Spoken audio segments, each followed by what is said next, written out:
Morning, folks. My name is Phil Gallagher. I run ThrabenU University, a site for legacy death and taxes. Today we're going to be playing with kind of one of the cousins of death and taxes. We're going to be playing with Maverick. You might notice everything that's going on in the background is a little bit different. I am streaming from Latin Academy. Things are going well here, and it is my morning off, so I've come to hang out, play some Magic with a deck list that looks sweet. So this is Mental Missteps deck list from the Legacy Format Playoff. That was yesterday? 2 days ago. Time gets a little wonky for me here because I'm kind of going on a non-traditional schedule. So the main deck is pretty traditional. It's green-white in the main deck, and then in the sideboard we have access to a Chains of Mephistopheles and 2 Plague Engineers. We're not actually really splashing this off of very many sources. So we have a Bayou, and then we have Birds of Paradise, and I believe that's all we have access to that can actually produce black mana. Oh wait, no, there's a Scrubland here as well that I missed. So it's a very, very light splash. Like you're not gonna be hard casting that. That's a free card. Most of the stuff that's in the main deck here probably shouldn't be surprising. The Sanctum Prelate isn't exactly stock, although it's very good with Noble Hierarch and Bird, so I'm not really surprised to see it. The sideboard has access to Collector Oof as a Green Sun Zenith target, which is pretty hot. The other thing that's kind of weird here is this Vivian. I don't actually know that this card is good. I'm like super skeptical that this is an acceptable power level card by Legacy standards. But I'm prepared to be wrong on that one. We'll kind of see how it plays out. So I have approximately 2 hours to stream. I have a little bit of wiggle room on the other side of that, but I'm just going to jump into some games, and I hope you all are doing well. Misstep, first place, Legacy League, 100 play points.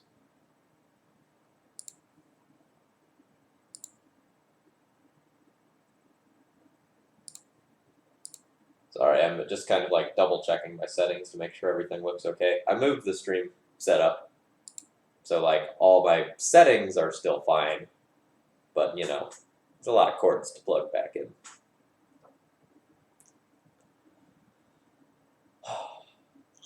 So in case you're not aware, while I'm at Latin Academy, I do have D&T matches going up every day on my YouTube channel. So if you're missing Phil content a little bit, don't worry, there's still plenty. Hey, that one to buy you. Smash the keep button.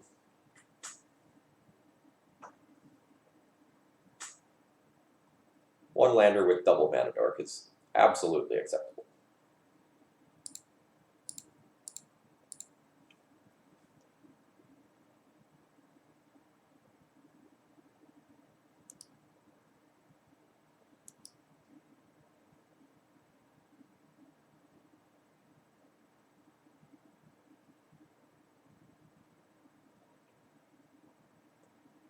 Okay, ooh, that complicates things. Sorry, I'm going to take 1 second and turn this back on for my purposes. So I was going to just like slam Sylvan Library this turn. And it still may be correct to do so.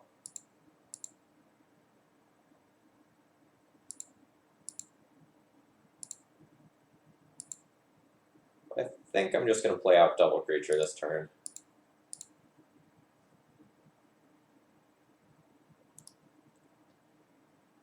I do have to be afraid of my opponent being on Miracles and this being like some sort of Terminus situation. But like Island Go has enough variation that I should probably just commit more to the board. What is this?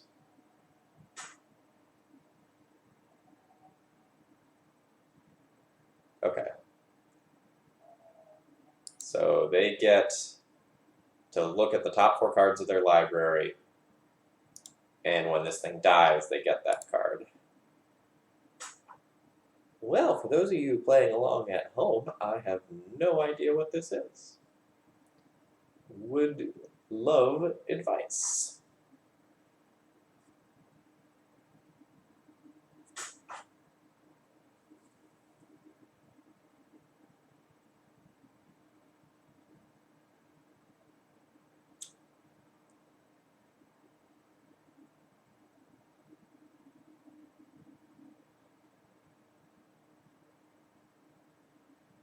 I can play a knight, but it's kind of a sad knight. There's no non-basics I can destroy on the other side of the table.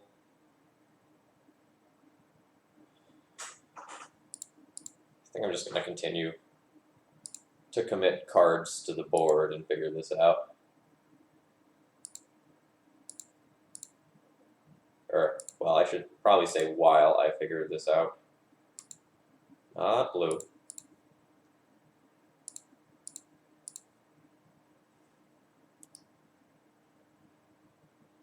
Am I attacking? I feel like I'm attacking.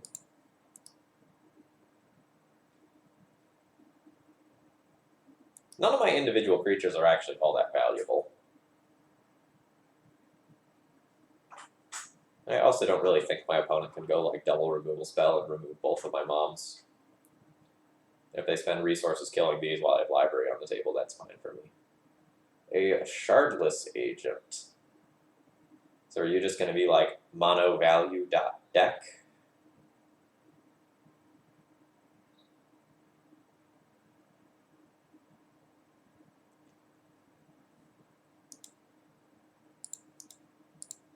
Unclear.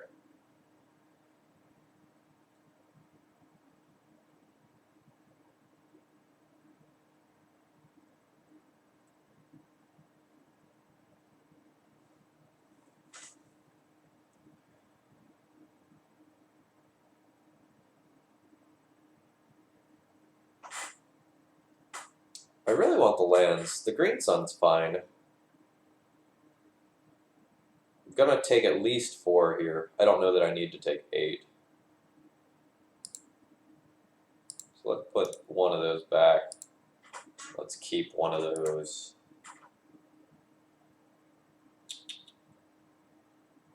So I could like use my mana efficiently and just go and green sun for a 3-drop right now. Or I could like just play knight right now.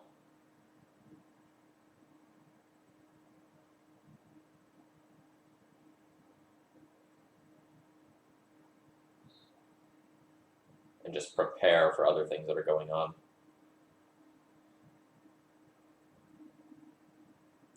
Assuming you mean Ren and 6, yeah, I borrowed one of those this morning just for future purposes, and it was like 45 ticks. It's nuts. I mean, I get it, but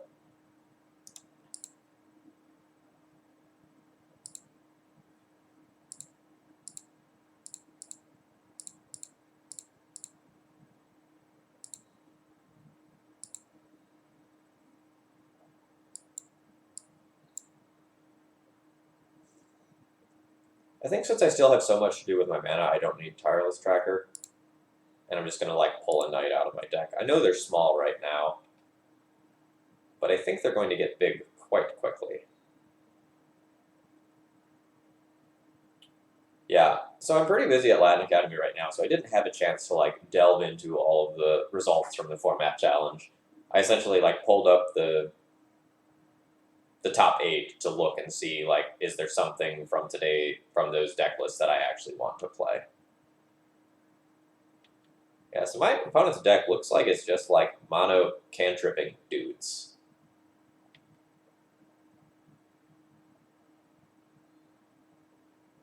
Just like bug value.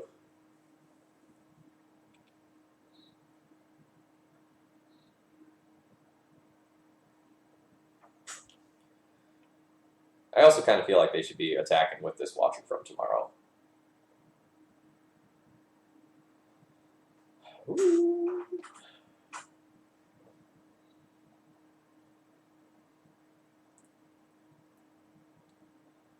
I feel like one mom is going to give a knight protection from blue so I can just start crashing in for large numbers. So if I play land, play like land. Maybe I don't even need land. I can play like knight. Now if I take the land, I can play knight and Quasali Pride Mage, protect with knight, crash in. That's probably fine.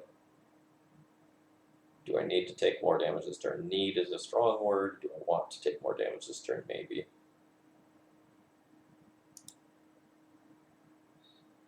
Put that back. I don't feel like I need that currently.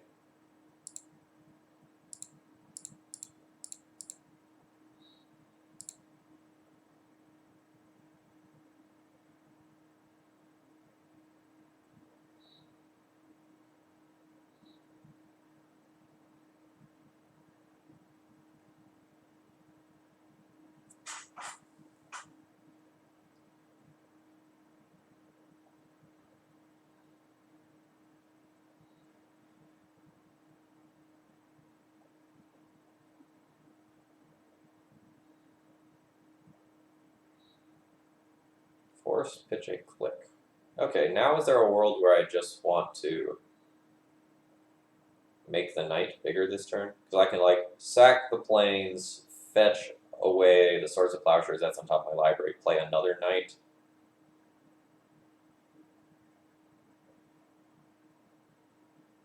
That's probably fine.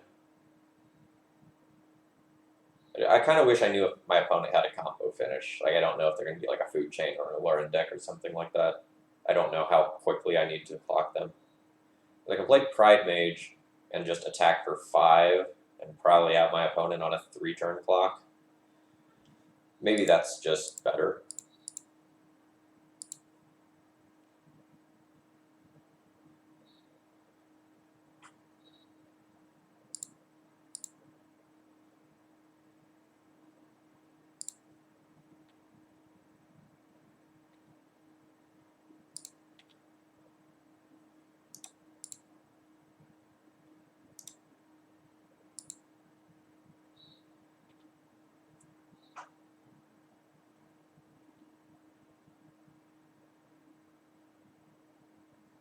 I also don't know to what extent I need to be playing around a sweeper.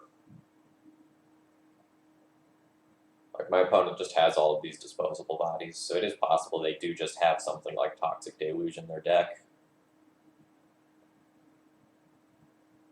I think it's more likely they have some combo finish.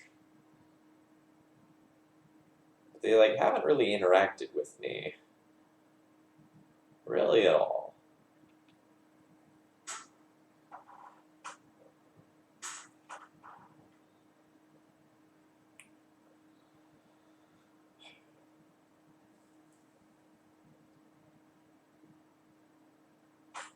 I will probably hold up a Quasali Pride Mage activation for the rest of the game after this turn.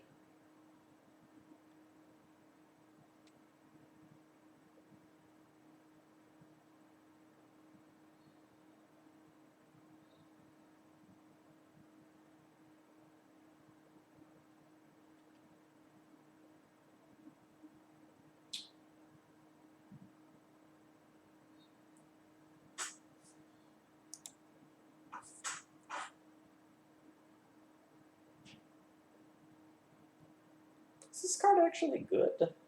I'm so unsure. I guess it feels really good if my opponent is playing Food Chain and they just like tap out for this here, get the card that they need. Oh, now they just get another one of those.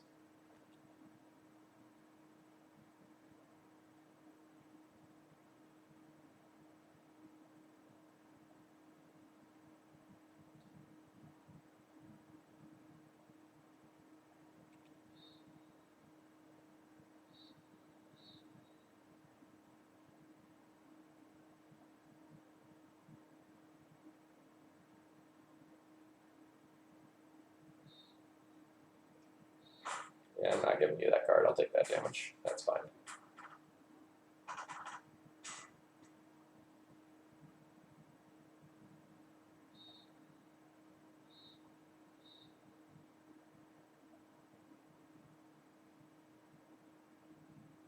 Let's say leaves the battlefield.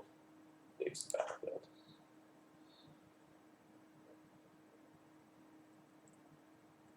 what am I doing this turn? We'll be attacking with Knight.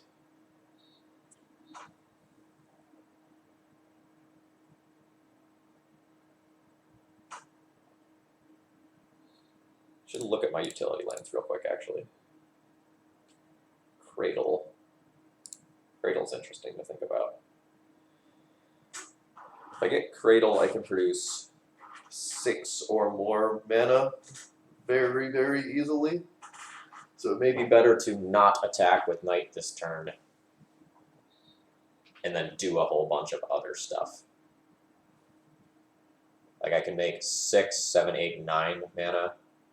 So I could go like Knight of the Reliquary, Knight of Autumn, and Green Sun in some order if I go and get Cradle and then just like attack for 1 less point of damage. That seems fine.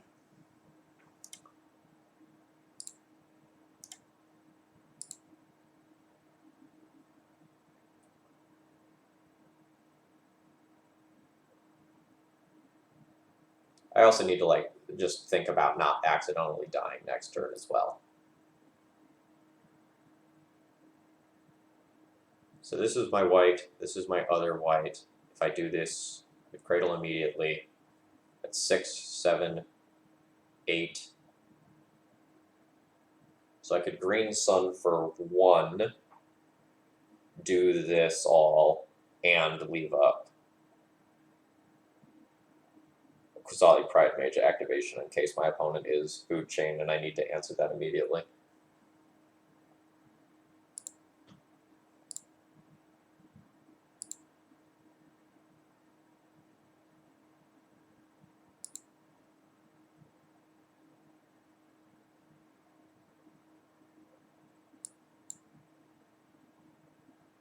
If I Green Sun for Scrib Ranger, you have an attack with an... Yeah, that's good. I should actually, like, consider that. Because that would give me another, like, mana as well, I suppose.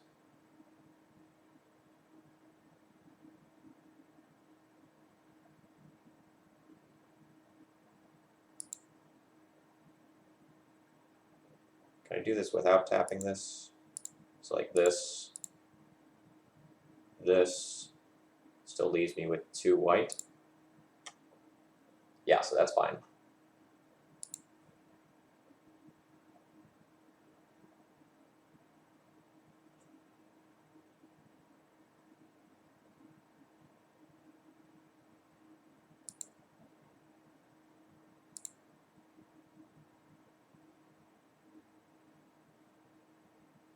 Yeah, and I haven't played a forest this turn, right? Yeah.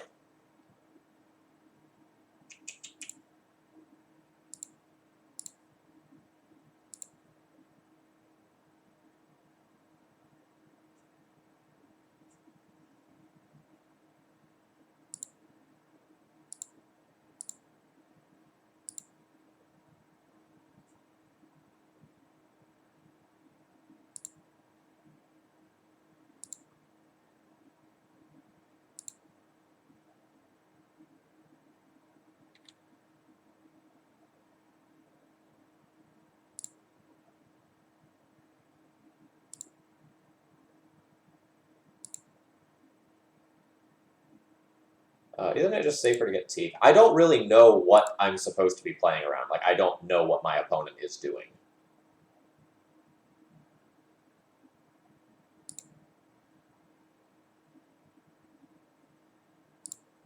So I don't know what I am supposed to be playing around.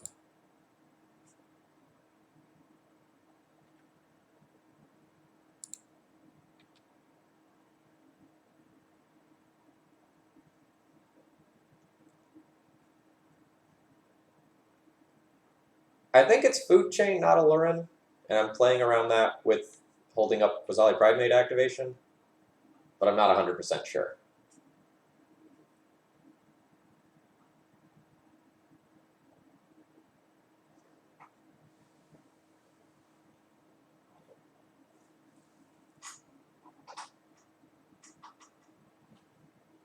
were also some other things I could have done. Like I could have gone with upkeep, activate Scrib Ranger again, untap Knight, Wasteland their Trop. I would have liked doing that. I just didn't think about it.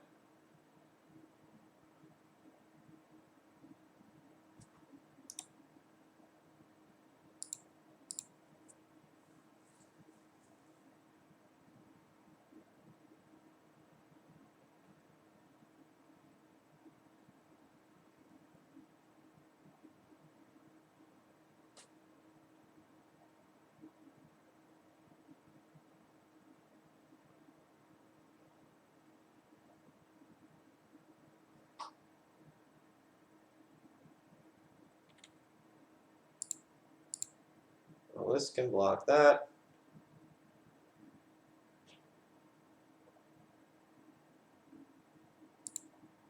I guess this can block that, since it's protection, and I don't really care.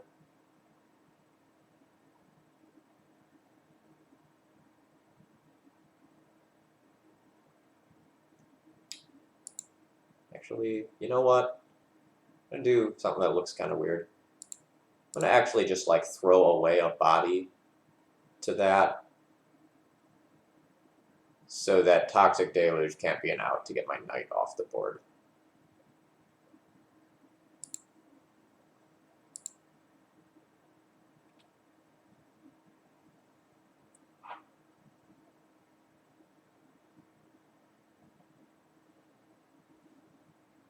Alright, that was the Desperation attack. See if I don't block for some reason. So I'm not really sure what my opponent is doing, and that's going to make my life a little bit harder. They're probably some sort of food chain-ish deck. It didn't seem to have a lot of interaction, although my Mother of Runes may have been mucking around with that.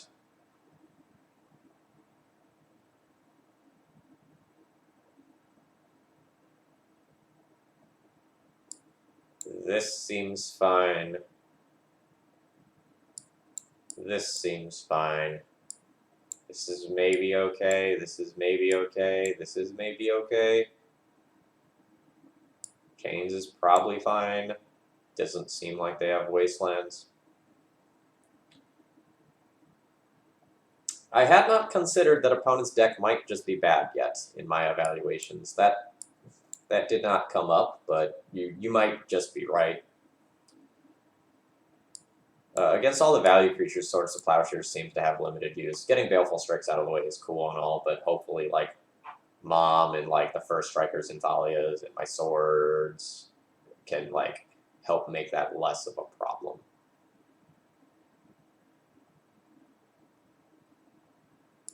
Again, I'm still a little unsure what's going on, so it makes my decision-making a little bit harder. So, like, if I assume that they are some sort of food chain deck, I like this, I like this, I like this. This is okay.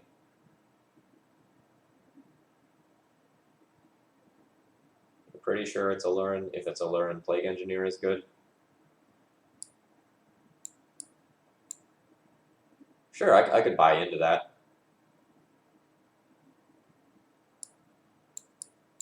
This just feels like a lot of cards now, though.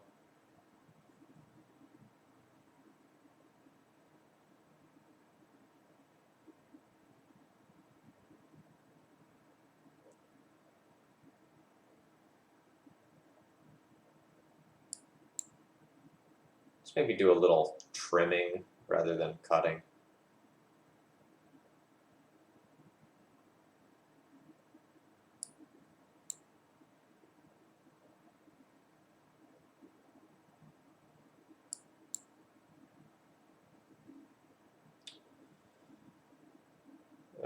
Really not sure.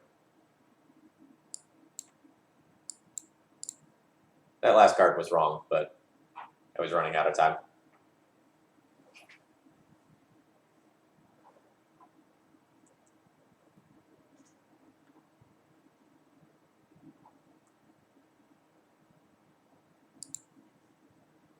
Alright, I've got a pretty respectable opening hand. I'll have to make some choices about what to do with this Marsh Flats to make the rest of this hand work. But it's probably going to end up getting Bayou to cast both of these. I may or may not be playing Noble Hierarch out on turn 1. It really depends on what I draw. Mom into Thalia is a great opener, one that I'm very used to doing myself.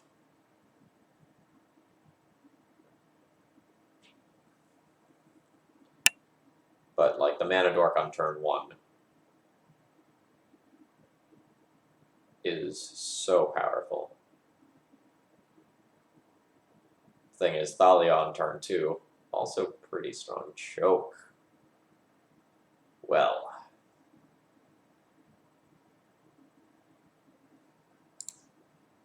I don't think I can turn away the prospect of turn 2 choke.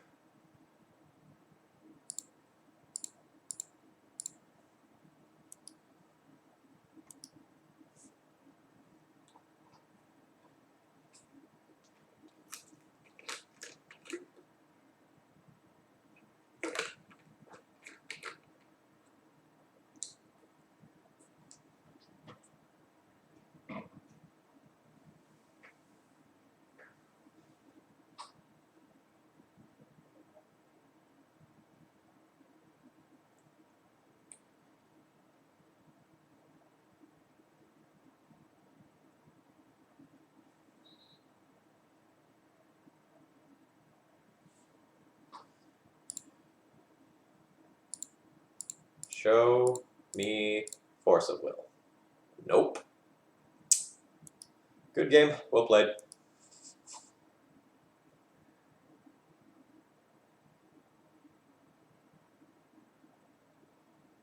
Yeah, everything from here is just going to be devastating.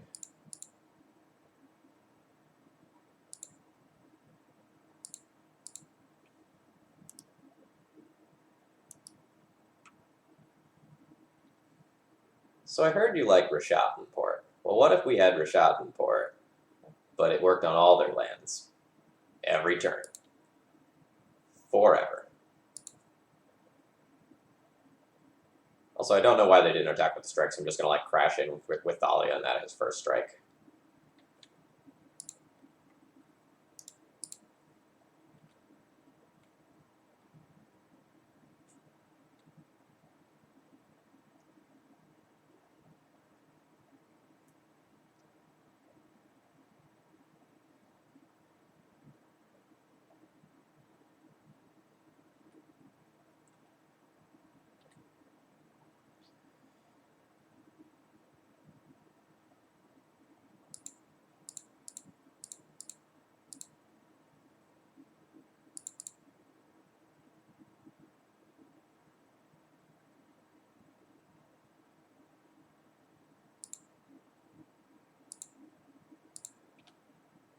So I kind of want to name 2 there in order to go and like stop anything that can take the choke off the battlefield.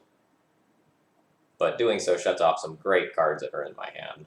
So I'm not really down with that. Chains of Mephistopheles.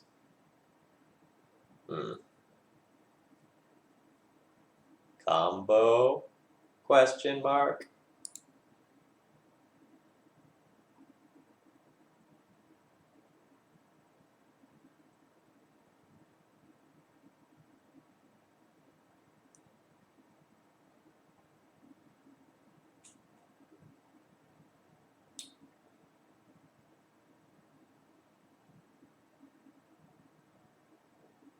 Yeah, I think I just ignore my library and slam this. Although it's possible just like getting another 2/2 into play and increasing my clock is fine as well.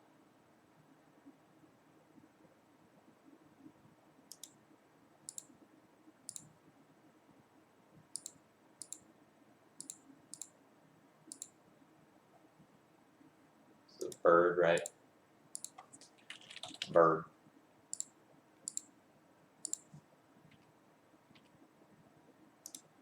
You know, let's get in there with Mom.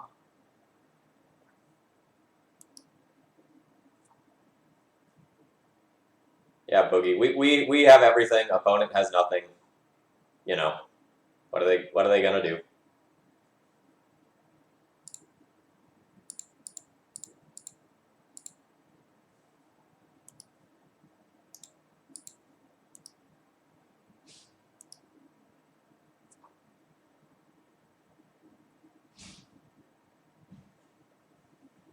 Morning, Sword Equip.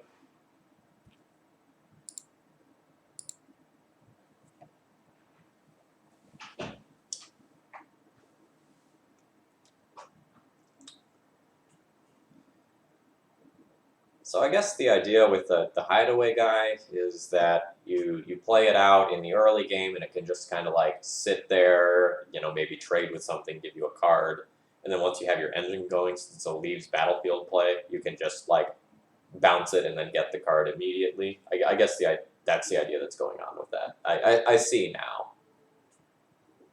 So I guess it's like some degree of dig.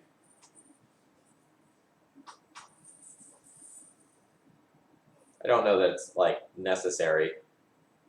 It feels kind of bad to cast an awkward 2/1 like that, but maybe it's okay.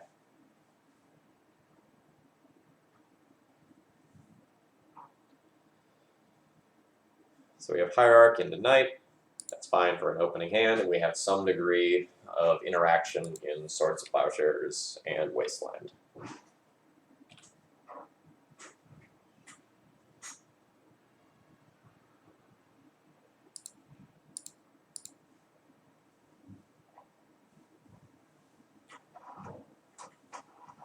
There's also a world where I don't lead on Forest there because I have double Swords of Plowshares, but I think it's fine.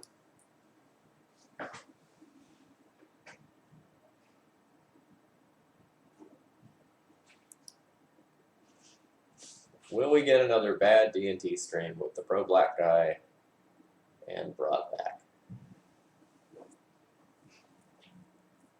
Swords of Plowshares. Great Magic card. I'm not sure whether or not I'll be playing a bad D&T again. It was fun, but I may just like stick to playing the cards that were good out of that deck.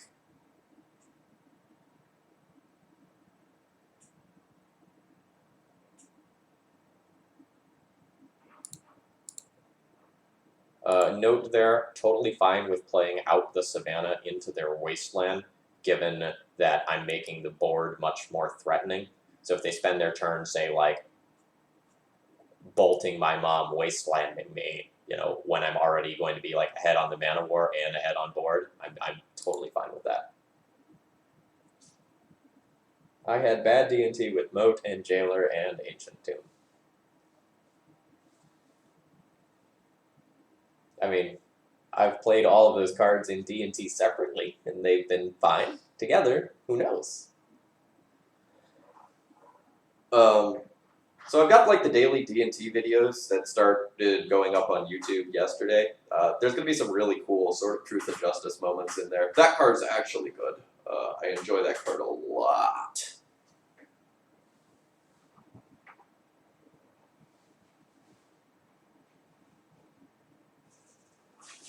Abrade Mom.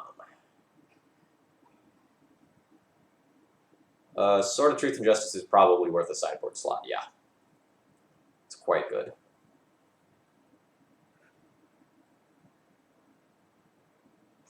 Am I wastelanding with them? I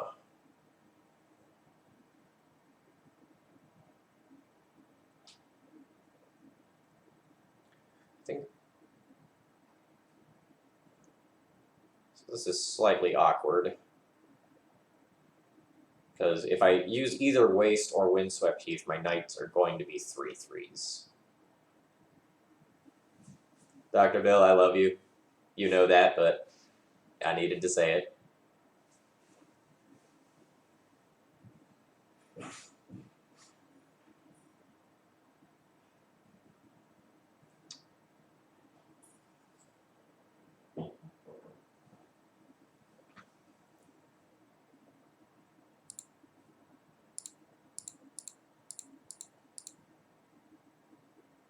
So I don't have another donation for the Shardless Rhinos yet. Honestly, I'm not knocking you off colors, so I'm just going to take out your Wasteland. It may inconvenience me at some point.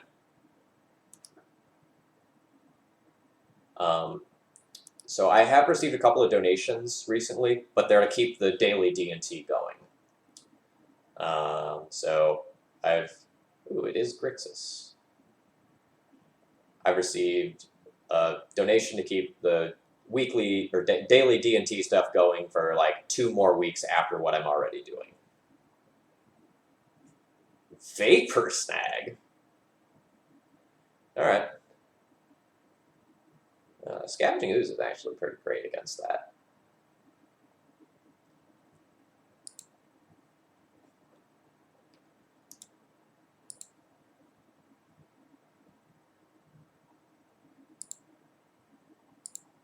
So first, let's try to remove that.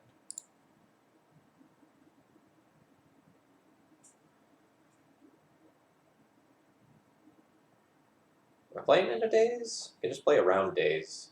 I have like 3 great threats, and I'd kind of just like to be mana efficient. Make them have it. Didn't have it. Yeah, I don't think Vapor Snag in a vacuum is a very good legacy card, but like when you can flash it back, it becomes much better. Like, it just gives you outs to some weird stuff that otherwise might be tricky, like say a Grizzlebrand sneaks in play.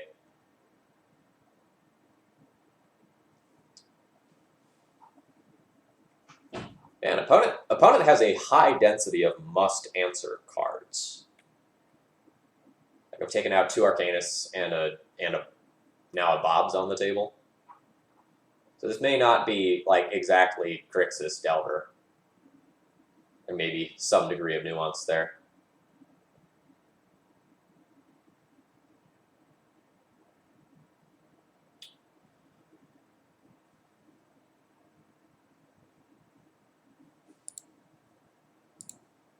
So let's start here.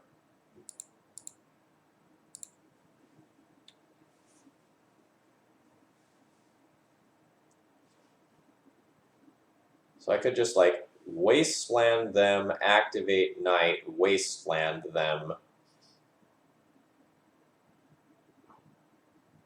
and then crash in with 2 giant Knights from here on out. I'm pretty okay with that plan.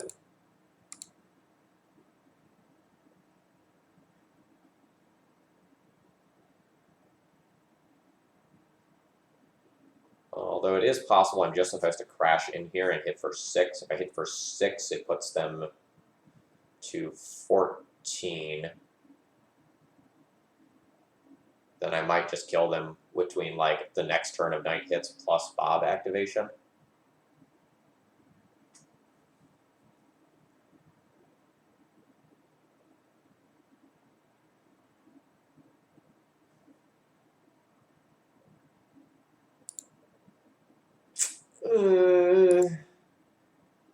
I think this is close.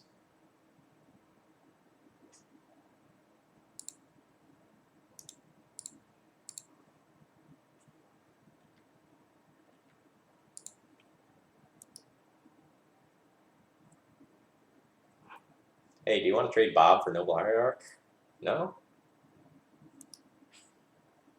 Force of Negation. That is not the card you want at this stage of the game, friend. Bardock, I disagree with that.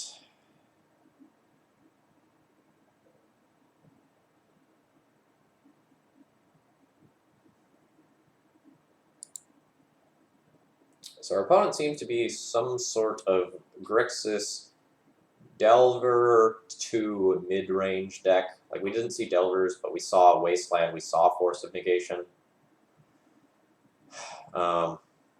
That makes me inclined to think that this is Delver. I don't know how threat dense there are.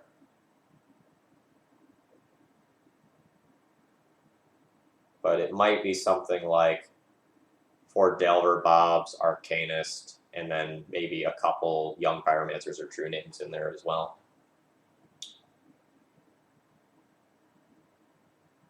So, like, Chain seems fine. Plague Engineer seems fine to muck with Arcanist. Council's Judgment as removal's fine. Sanctum Prelate to shut off stuff is fine. Probably not Choke. I just don't even think this card's good. I mean, it's like cool giving your stuff Vigilance and Reach, but I don't know if that's actually impressive. I don't really like Teague. I don't really like Library when my life total is under so much duress. Night of Autumn can gain me some life or be a decent-sized body, but it doesn't have anything to blow up, so that can probably go. I can consider Chalices as well, but I don't know if I actually want to go that deep. Pride Mage can probably go. Faithless Looting is a powerful magic card. We'll say we're not playing it because of the negative synergy with the Chalice and the Void in the sideboard. How about that?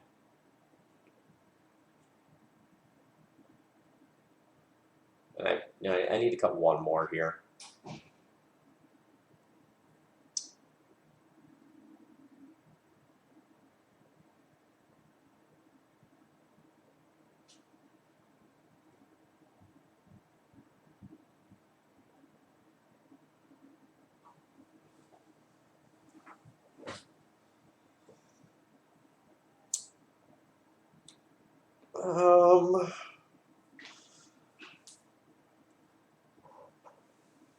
I'm going to do the thing that I often do in these spots that everyone yells at me for doing.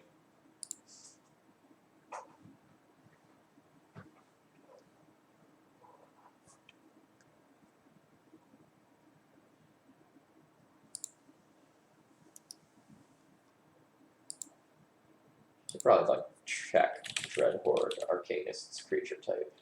I'm not 100% sure. A zombie wizard? Zombie wizard. Am I using this green sun as mana acceleration?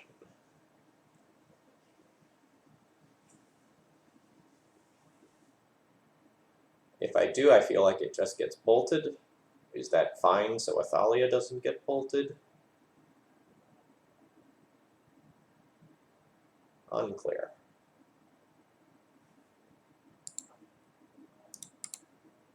See if we get stifled. Nope.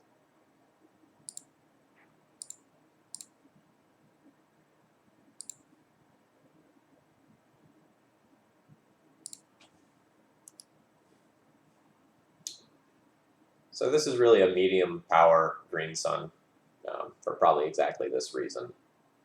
But given that like I have 3 more lands and also like things to do with my mana for a few turns, I think it's fine. Alright. At least it's not Arcanist. Oh man, this is also a wizard. Plague Engineer on wizard is going to be sick.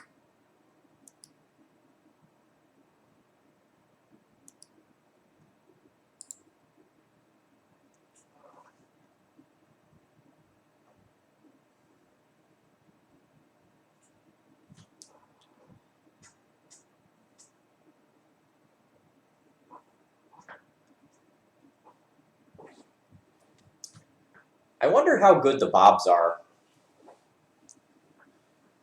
given that like they probably have Force of Will and Force of Negation. It seems like that's going to ramp the curve up enough to like actually make the Bobs legitimately dangerous.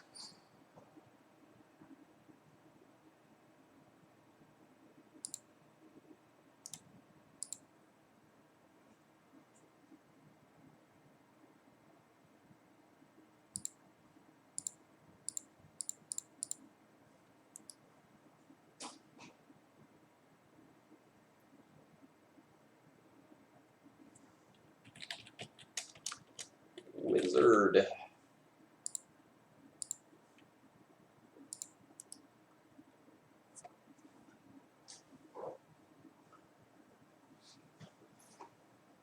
Plague Engineer feels disgustingly powerful, by the way.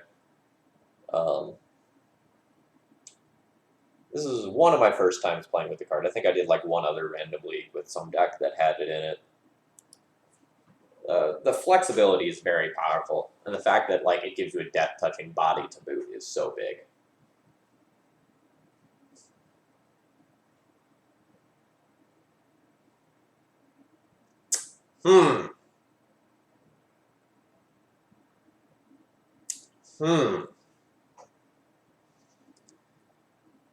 This is legitimately tricky.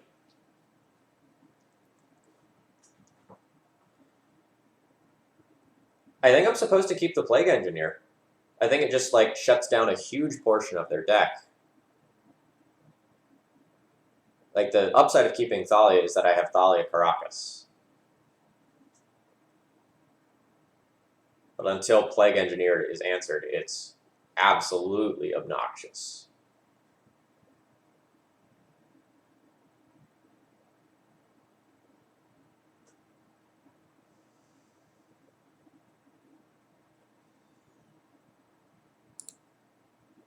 I think that's a very close decision.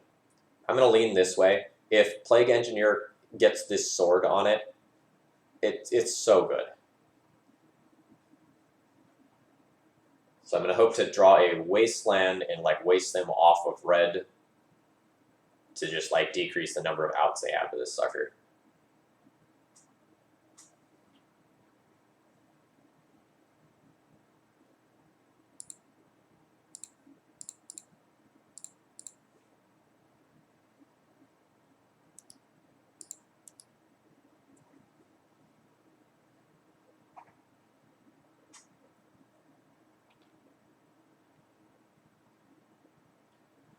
Also, I played the wrong land. I should have played Windswept Heath so that if Plague Engineer got answered, I could Windswept... Oh no, my Dryad Arbor is gone.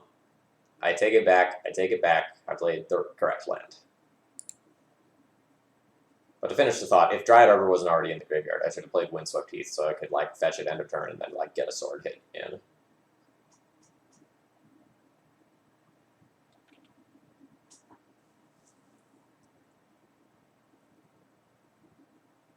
Bottom with Preordain.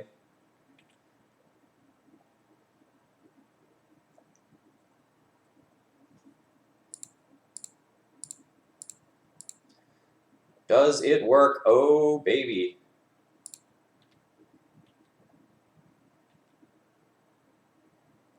This bodes well.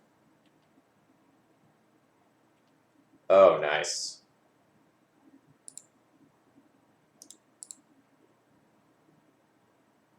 I think we're past the point where Wasteland is a thing.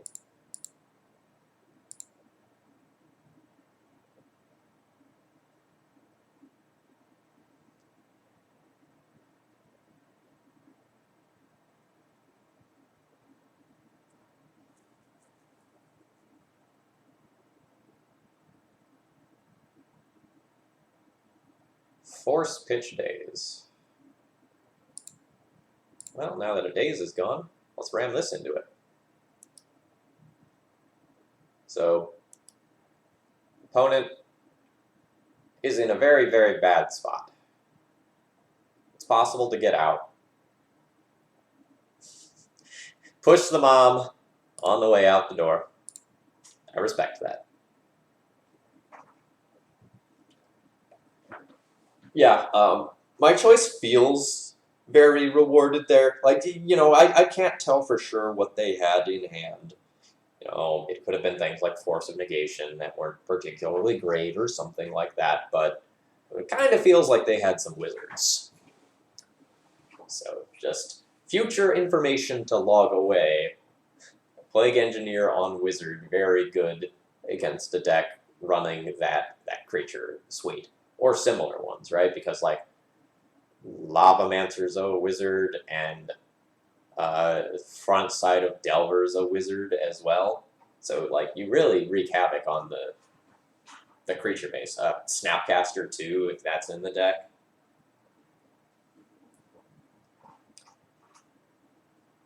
Definitely feeling the power level of Maverick here.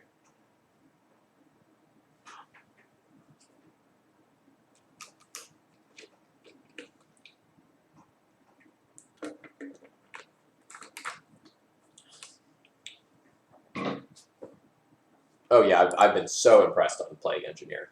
Though usually with it on the other side of the battlefield ruining me. This is a fine opening hand. I'd really like to draw something that can, like, get me a basic white source. Okay. I was gonna say, like, I really wanted to be able to hold up Source of Plowshare on turn 1, but I wouldn't do it by just, like, running out Horizon Canopy into God knows what. So we didn't get Source of Plowshare. That's nice.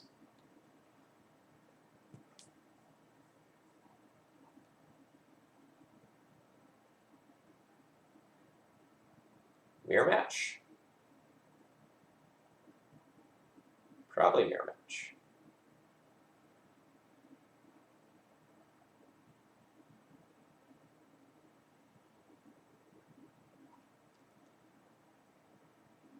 The great short-term play is to just attack their mana by Swords to Plowsharing the Noble Hierarch.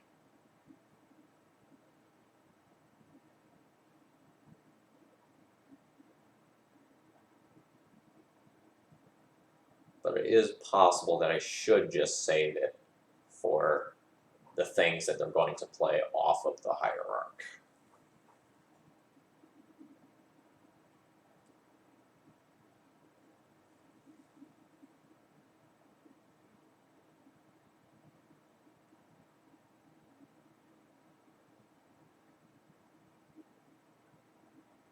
Like, I can get my Knight into play this turn and just try to go bigger than them.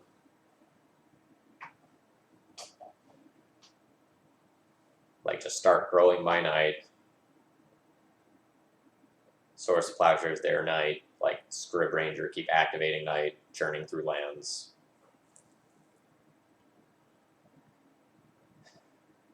Their Noble Hierarch was their draw for their second turn, otherwise they would have played it turn 1. So they didn't have any 1-drops, that means no Moms, no Swords of Plowshares, no Hierarchs. So their hand is probably full of big stuff. I think I'm supposed to save the Swords of Plowshares.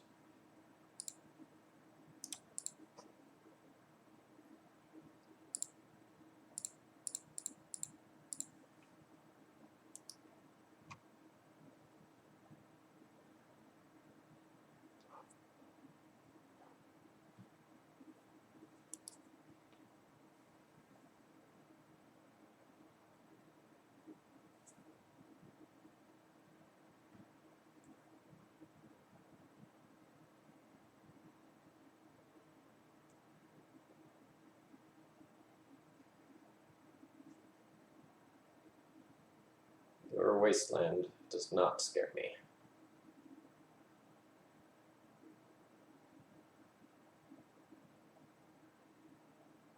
Green Sun for Knight. Could be Green Sun for Tracker instead.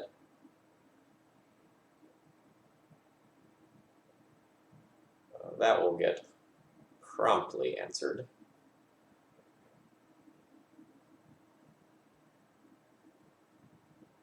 So just before I do anything else, like, let's take that off the table and then consider my turn from there.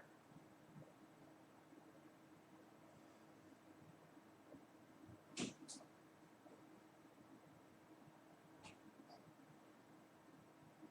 don't think it's quite Ooze time. Although that's a nice trump in, like, the Nightmare.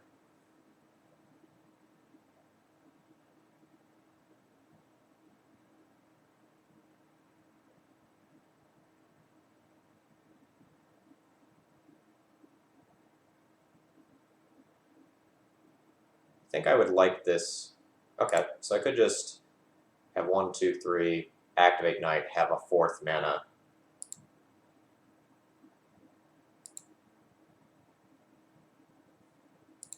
Let's do it this way.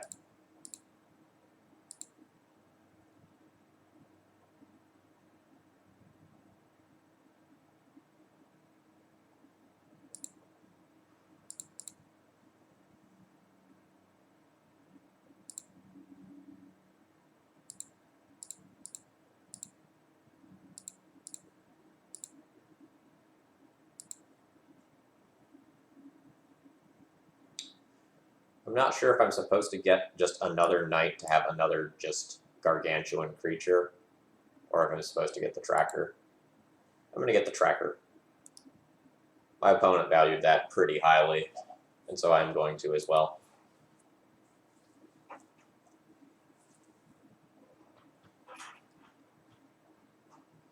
I think since my opponent has more resources than I do, I should respect trying to get something that consistently generates resources. And that's what my opponent's done here with the excavator.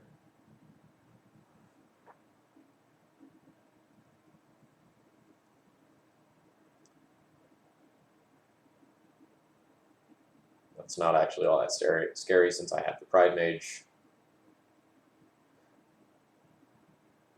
They're getting Jitte over Batterskull.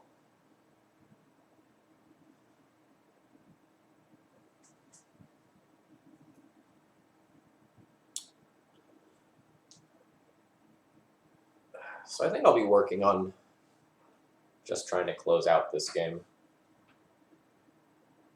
So I'm going to Windswept Heath, get a clue.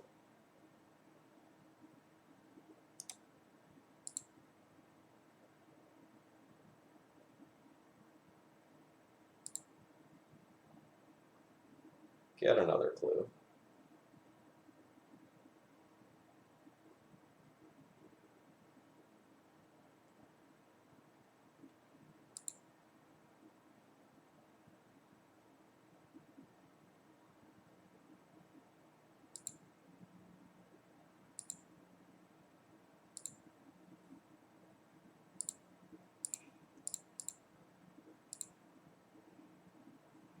Play out a Pride Mage. I think I'm fine crashing in for 7. I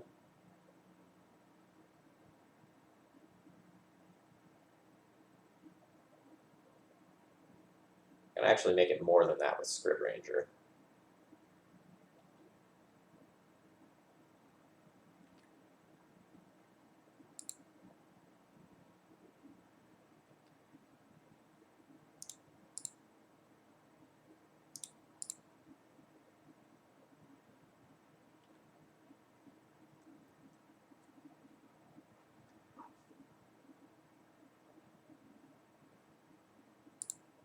So I think I like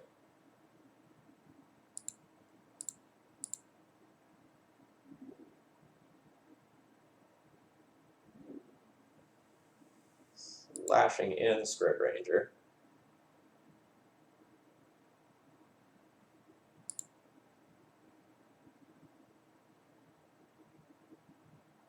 Untap target creature.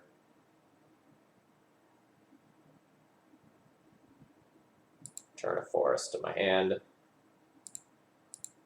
Sacrifice a forest or plains. Junk this.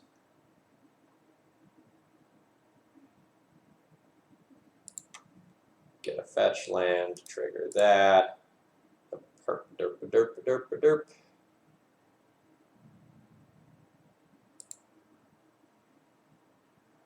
Have a lot of cards on layaway. And nug my opponent for half of their life total.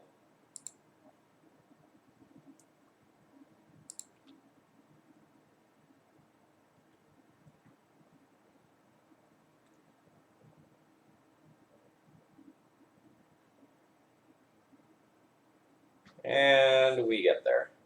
Opponent's like not technically dead, but things have slipped away enough that it's probably problematic. I like Council's Judgment. Plague Engineer is one-sided, so we can take that, probably putting it on human to get rid of things like Mom and Noble Hierarch.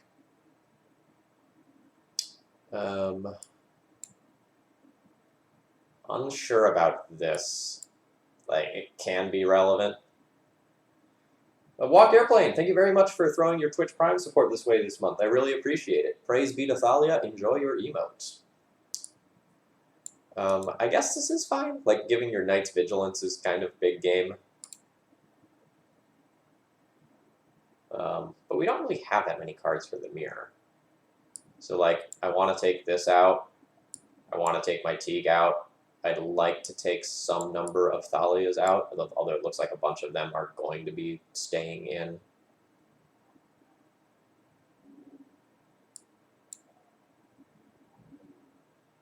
Like, these decks only have like 2, maybe 3 artifacts, so I'm just like really not sure that this is high enough impact that I actually want to be playing it.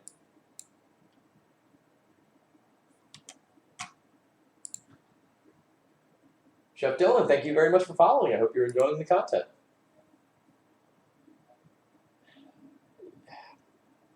Yeah, I don't know that this is actually good enough. Like, Thalia is not great either.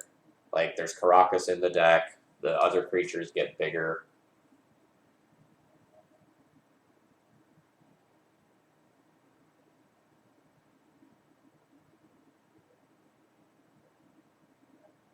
Maybe it's supposed to be like when I'm on the draw, I play this. When I'm on the play, I don't.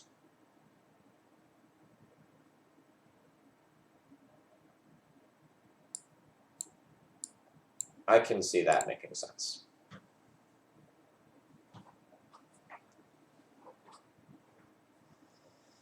Yikes. We're going to be taking a mulligan on this one. Sylvan Library, take the wheel! That's actually very good. It's great with Library, and it gives us a turn 1 play. It also gives us white mana. Kind of hoping opponent doesn't lead on Mom specifically here. Yeah. Much happier with seeing Hierarch on 1 than Mom. Because, like, I have this Swords of Plowshares for later, but if the Mom came out now when I don't have access to white, it would be quite strong. Feeling good about the Bird of Paradise as the 5th Hierarch, by the way. I haven't explicitly said that today, but it seems strong.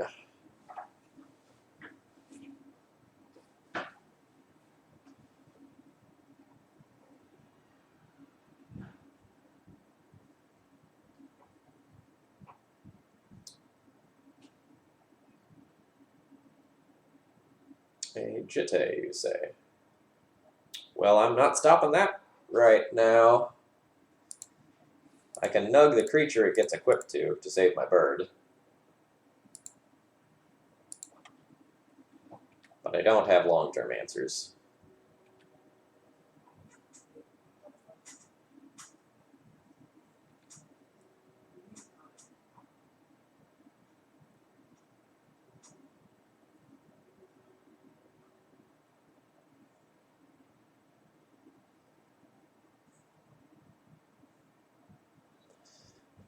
Oof. Big oof.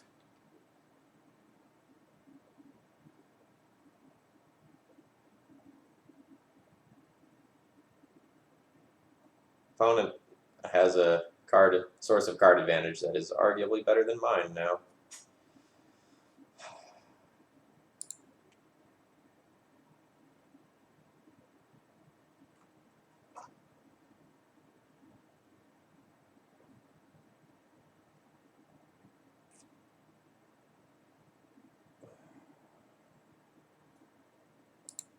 Think I'll attack their mana here.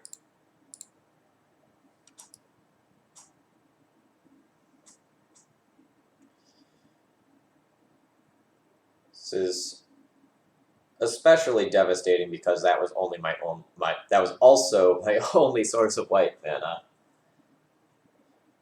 I'm going down this game, chat. I don't see myself taking this one.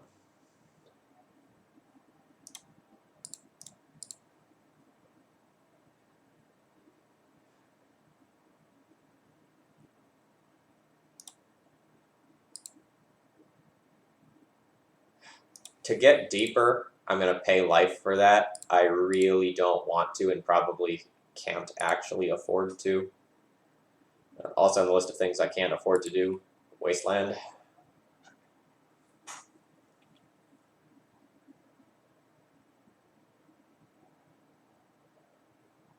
Well, what would pull us out of here is our opponent not doing anything with the Jitte that's in their hand.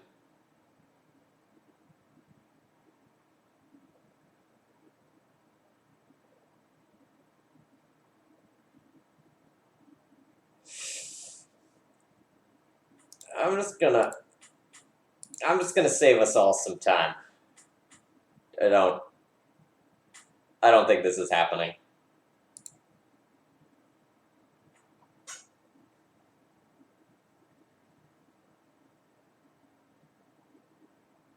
So I guess I'll leave the Collector Oof in the deck. Like, Thali's just, like, not great.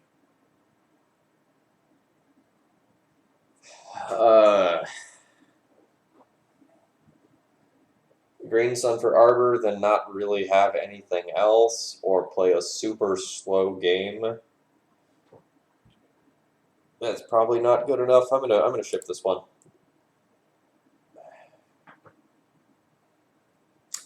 Keep.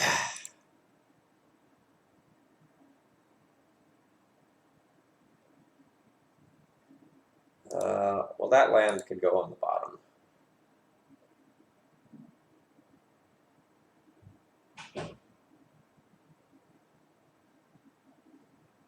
Am I playing around Wasteland?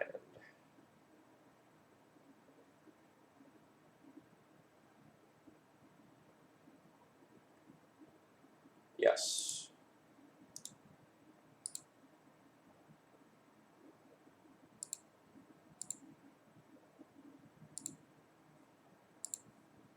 So I'm hoping that my opponent leads on Mom or Hierarch so that I can, like, Plague Engineer that off the battlefield.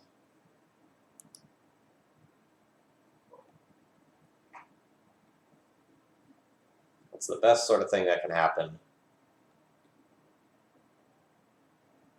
to start putting me ahead in this game. You're just going to swords me?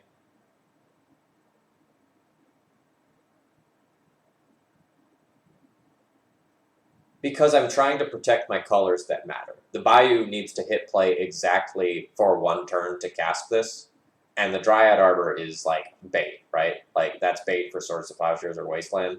So, like, I think it's fine to not let my important mana sources die.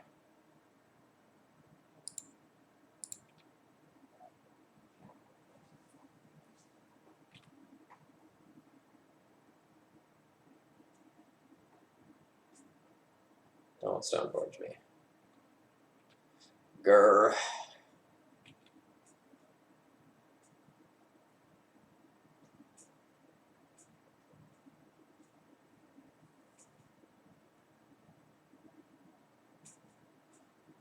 Sword of Fire and Ice. That might mean their hand is just, like, full of equipment.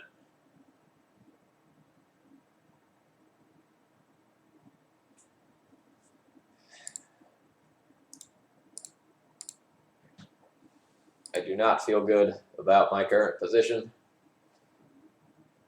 Really hoping opponent just does not have another land.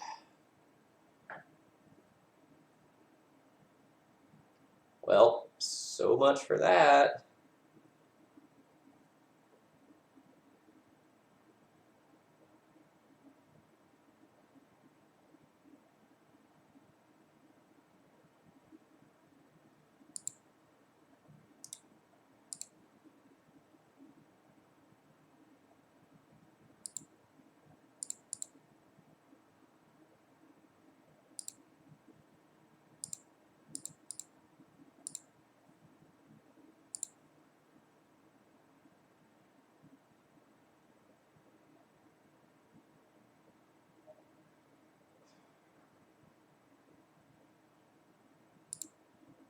Here's to hoping that they don't have a Batterskull.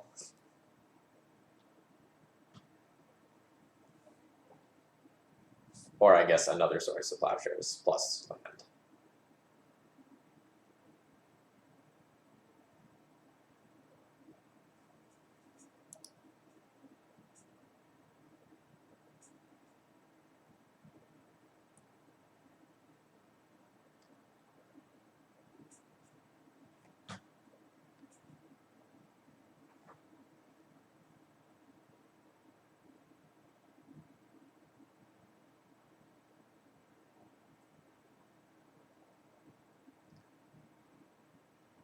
Alright, there's some hope. Council Judgment will be good later.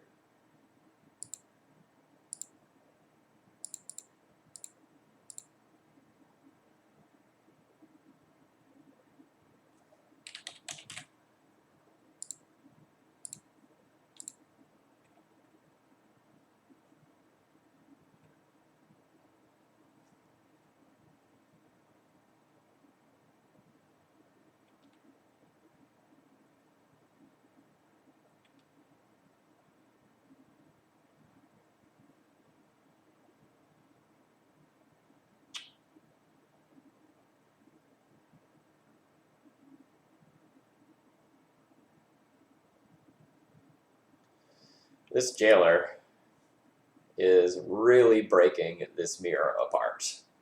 Good lord.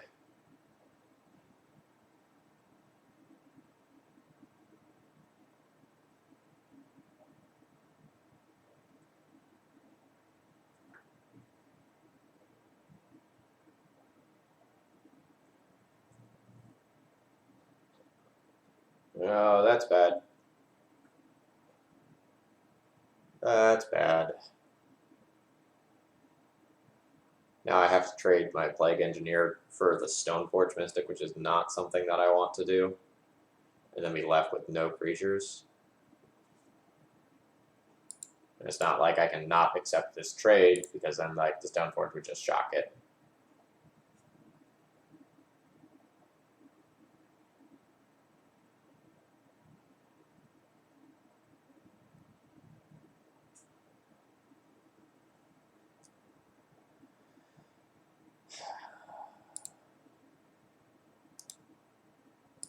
Well, I need to blow up this cradle so that doesn't get out of hand.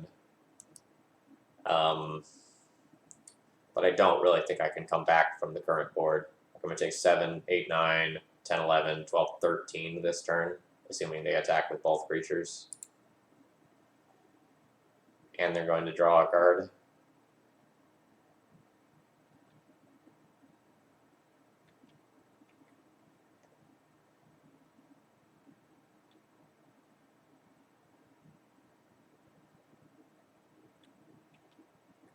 Not attacking with the knight kind of confuses me.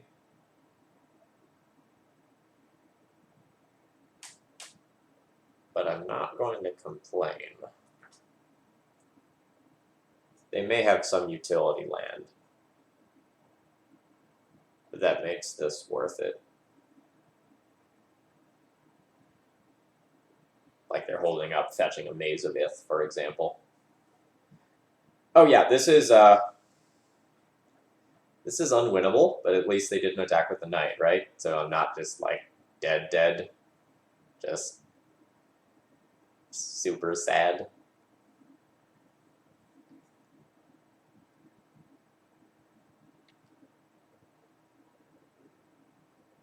Yeah, I don't know their hand. I don't know their exact deck list, but it seems to me like just crashing in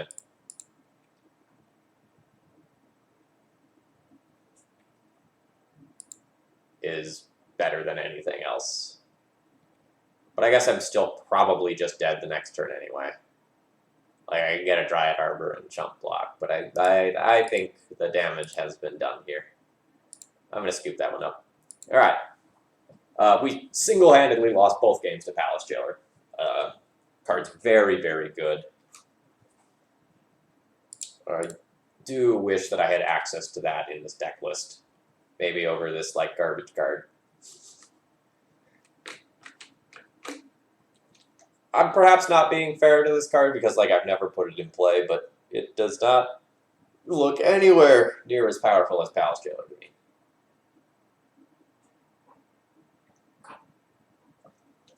Plague Engineer, though. Plague Engineer's hot. Loving that card.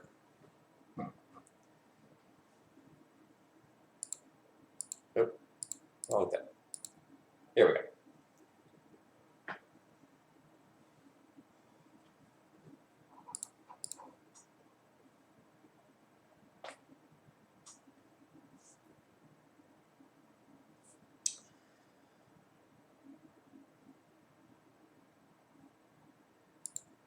I'll be keeping this. This is probably a hand where I'm not going to be playing around Wastelands at all. I'm just going to be going like Savannah, Green Sun, Dryad Arbor.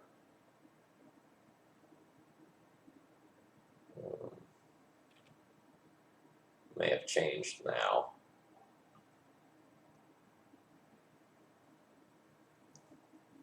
So my opponent is likely a Wrenn and 6 or Life from the Loam deck. And I drew another fetch land.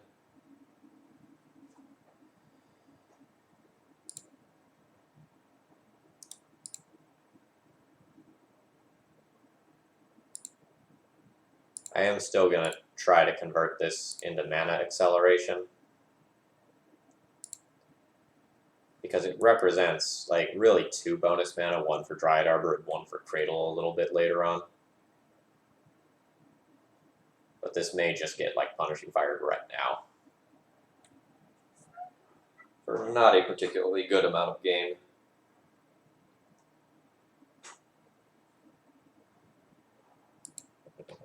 Bayou there is interesting.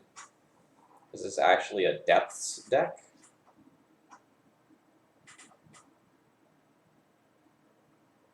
Sure is.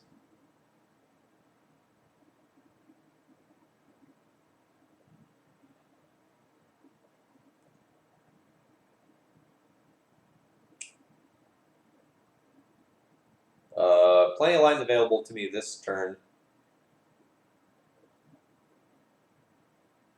I may just be dead. Like, there's a world where I'm just dead to, like, immediate crop rotation for Dark Depths, Hexmage, derp derp derp derp derp. But in the world where that is not the case,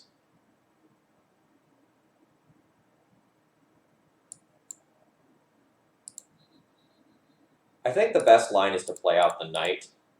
There are other lines available to me. So, for example, I could Knight of Autumn, blow up the Mox Diamond. I could Knight of Autumn, gain some life to go above 20. Alright, I am just dead immediately. So the thing about, like, Knight of Autumn gain some life, though, is that, like, if the Merit Lodge gets in play, none of my things in hand actually beat it. So playing the Knight of the Reliquary is, like, the best line towards actually winning the game. Whereas Knight of Autumn is playing towards not losing the game.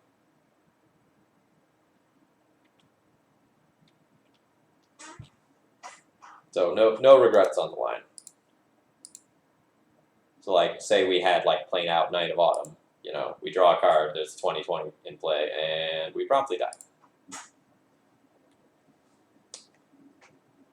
That's okay. So I guess Plague Engineer for whatever Vampire Hexmage is probably pretty good. I guess, like, Prelate and Chalice on 1 do things, or on 2 as well. I guess Council's Judgment can do things. Teague doesn't really do things. This could stop Moxen, I guess. The main deck's pretty well suited towards this fight, though, so I'm not, like, too worried about it. Like, it's a vampire, but it's gotta be something else, right?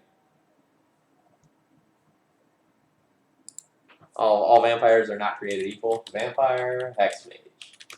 Please have a second creature type so I don't sound silly. Shaman. There we go.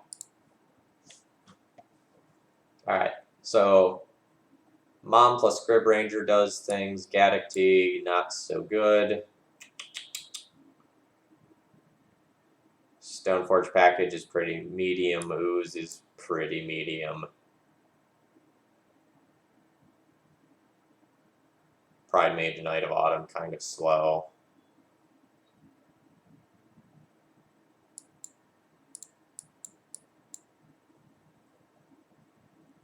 I have a bunch of things of just, like, middling power, and I'm not sure which ones are best to pull.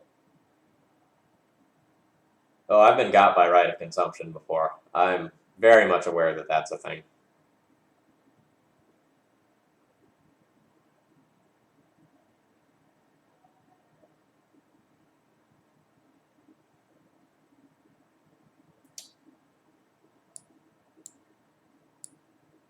Honestly, my Stoneforge Mystic package isn't all that impressive in this matchup. Like, naturally drawing a Jitte would be fine.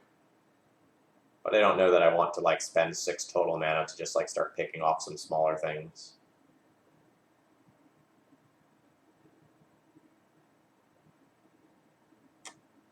And this is maybe not a tireless tracker matchup. Not 100% sure I'm boarding.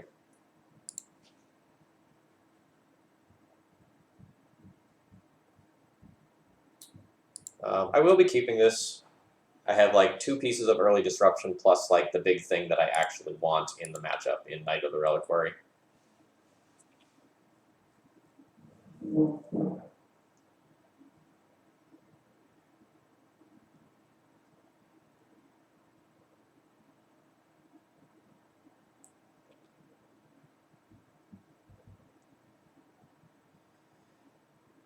I assume this is the Swords to Plowshares going, but I could be wrong.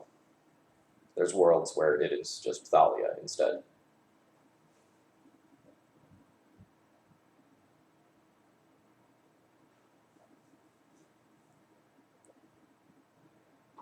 Swanky Mage, thank you very much for throwing your Twitch Prime support this way this month. I really appreciate it. It keeps me doing what I do and making great legacy content. Enjoy your Thalia emote. Praise be.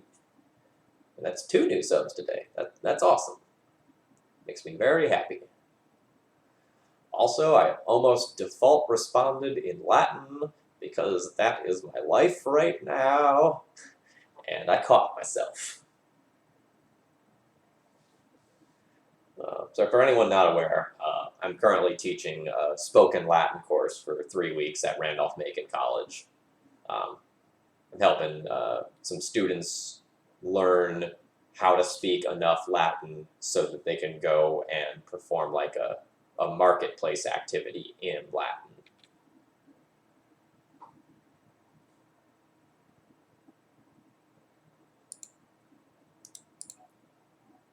Oh, awesome. Yeah, the summer's nice in that regard because I can actually like mix up my stream times and make it so that people who are in different time zones or, you know, have work restrictions and whatnot can actually catch me live.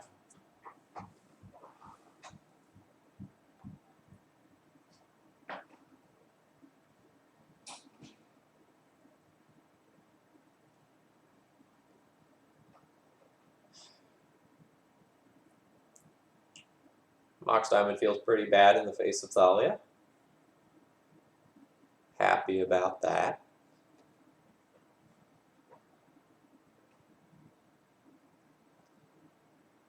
So this is, I guess, going to be like Vampire Hexmage.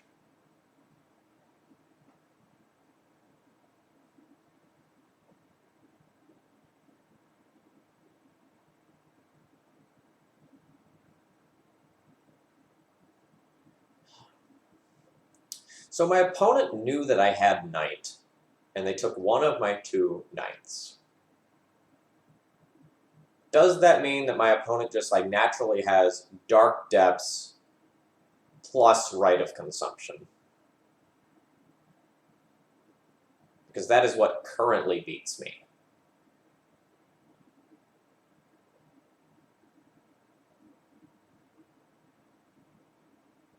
This Badlands is also interesting.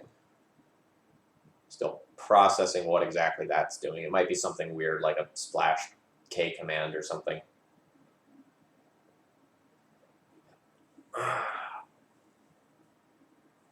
So was their taking Knight with Thoughtseize just like, I can't possibly beat 2 of these, maybe I can beat 1?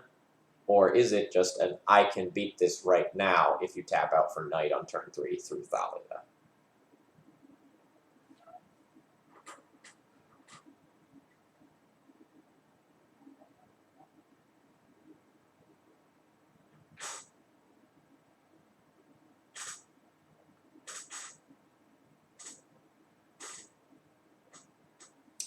If I play the Knight out and untap with it, I probably can't lose. But I'll fold the Rite of Consumption if I don't kill the Hexmage here.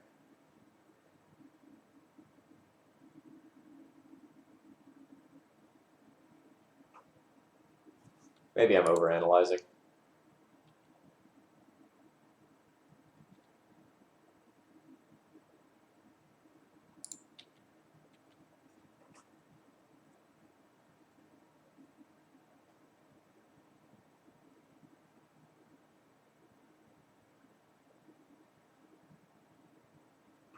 I would be so happy if my opponent blocks this and just simplifies my life choices.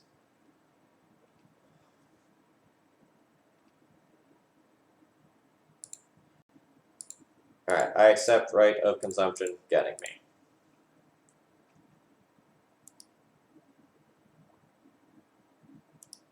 In their 3 cards, it has to be Urborg plus right. I basically don't care about anything else.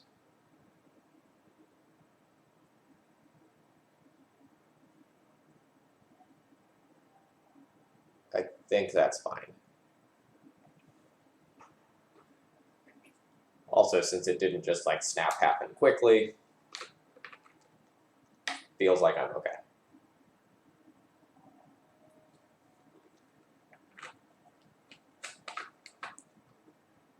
Yeah, speaking of second monitors, the like student desks that I have at Latin Academy are actually like too small to hold my monitors. So like I have them spread out across like the desk that they give me plus a dresser.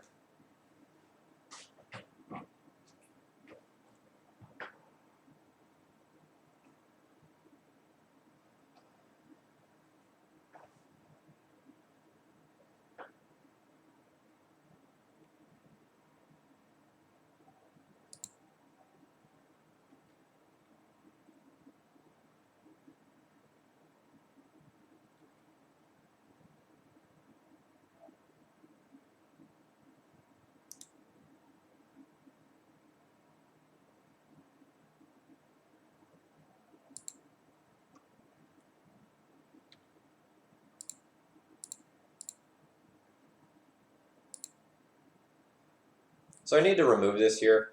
Otherwise my opponent just like chump blocks and then just can like Lily minus to get the Vampire Hex Mage back, and I don't really end up getting anywhere.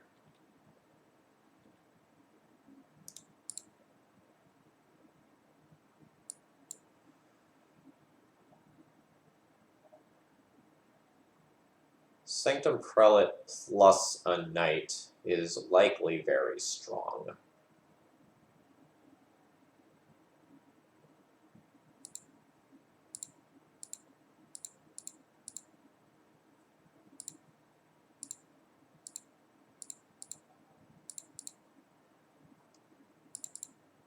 So I'm going to put this on 2 so I don't lose out to like right of consumption, and so that things like Abrupt Decay can't actually take my stuff off the table.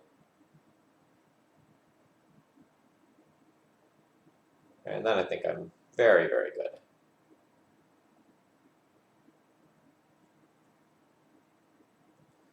So now I'll hold up an Active Knight.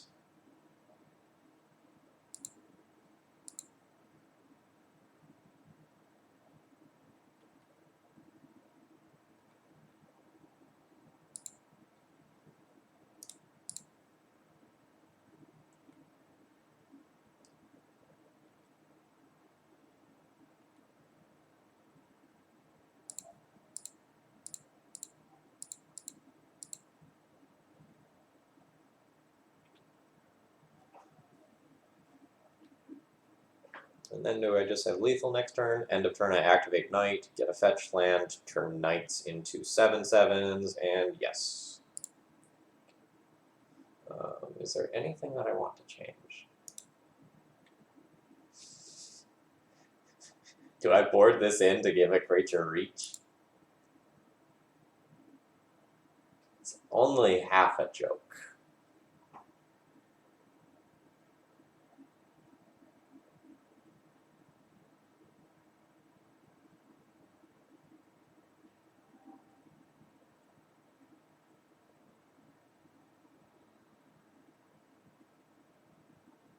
I think that's going too deep.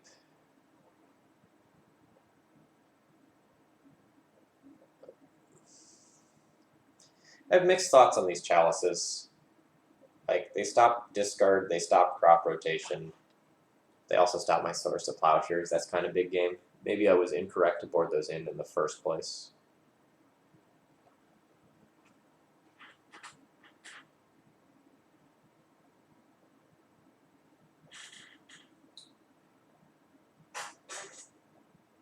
And like me casting my Bird of Paradise as a relevant blocker may matter. I'm not sure this is actually good enough on the draw. Let's board in this, and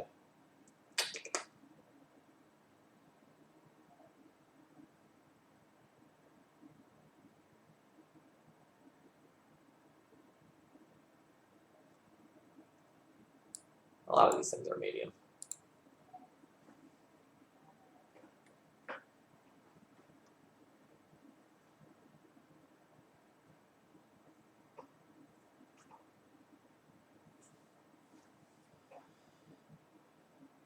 I'll be keeping this.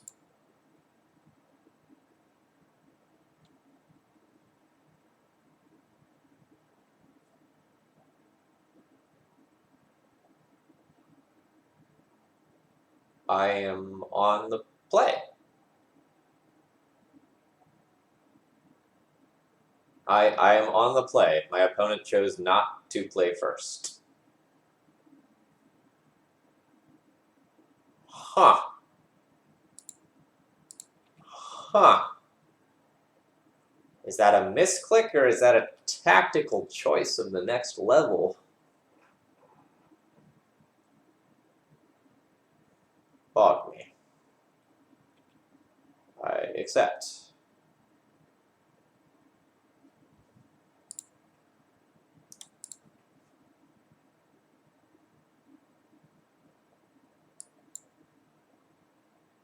Bayou or Scrubland? Probably Scrubland.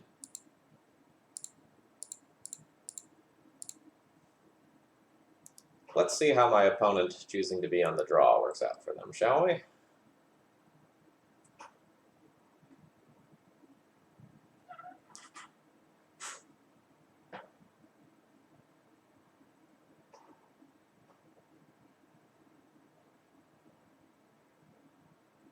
Something, something, something. If you were on the play, something, something.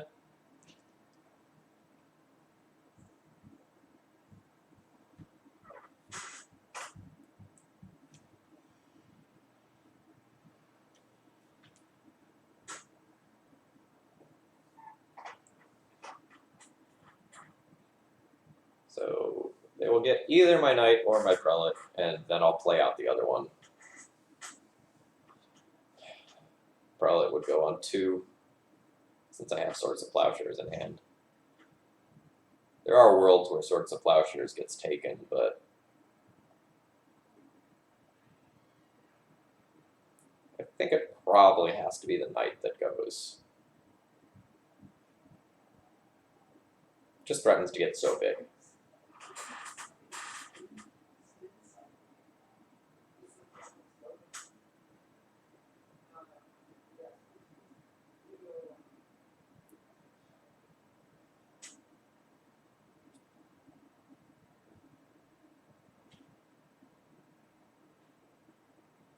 So I'm just thinking about this tireless tracker and like, would I be happier if it was a Chalice of the Void? I'm not really sure that the answer is yes under current circumstances. So I think I'm okay with how I boarded.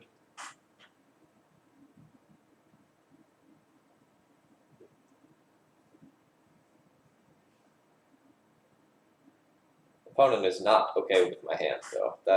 That seems to be clear.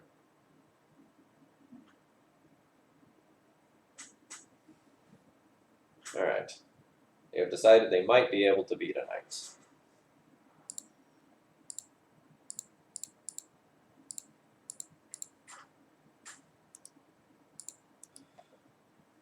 And remember, folks, in Paper Magic, make good habits of, like, attacking first and then playing your stuff post-combat when that's relevant, but Magic Online, sometimes we're a little lazy. Especially when opponent is tapped out and, like, doesn't have interaction.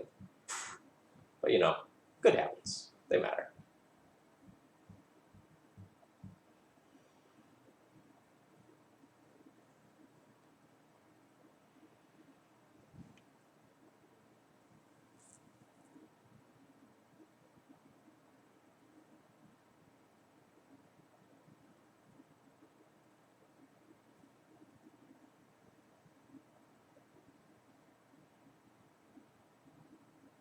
Ooh, top 5 best habits for Legacy.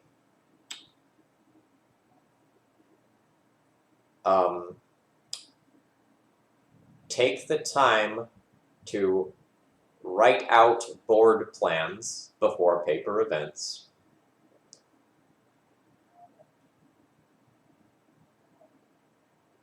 Actively consider your role in the matchup instead of just going on autopilot.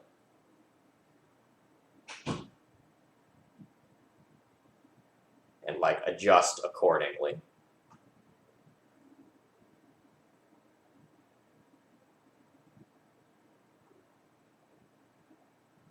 I'd have to think about it more from there, but I have things to do now.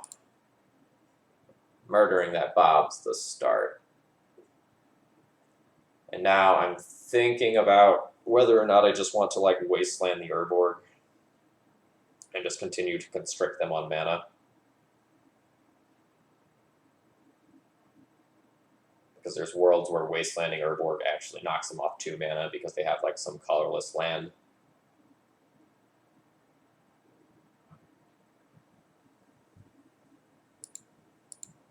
I think I am going to continue to constrict.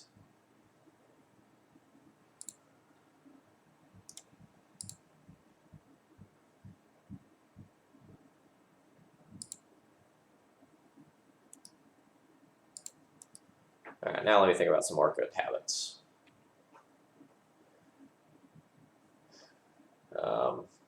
This is going to be super vague, but like take actions in an order that are optimal for the game state. Marsh casualties, remove the Thalia. Sure. You gonna wasteland my Savannah? You are.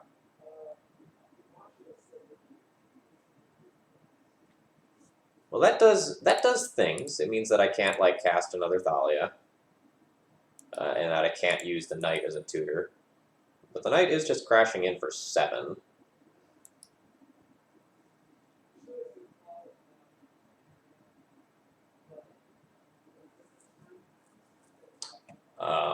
Another one that's going to be worded vaguely. Consider how and when you fetch basics thoroughly, because there's things like Stifle and Wasteland and Ghost Quarter and Rashadan Port to think about in the format, and like sometimes those things get recurred. So like thinking about how you sequence your lands and when you fetch, especially if you're playing with cantrips, is a super important part of Legacy play.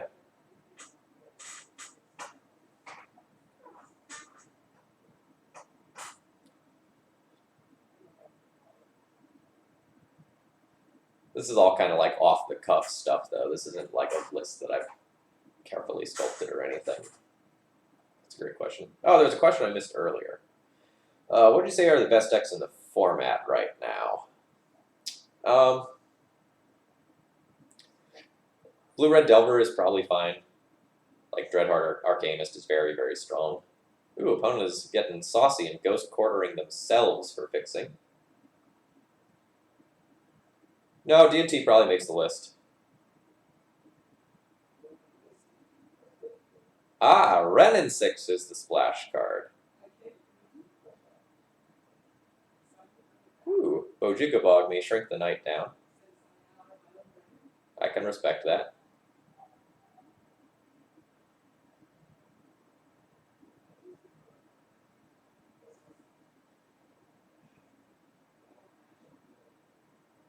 So I only have 2 mana this turn, which means I have like exactly 1 play that I can make. I am going to make it.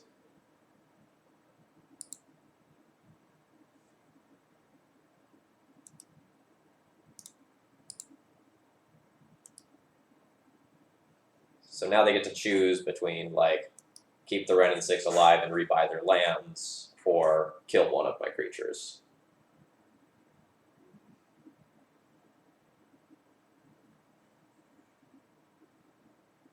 I'm just going to say, like, Plague Engineer would be rough. Yeah. Well, this game's gone south real quick.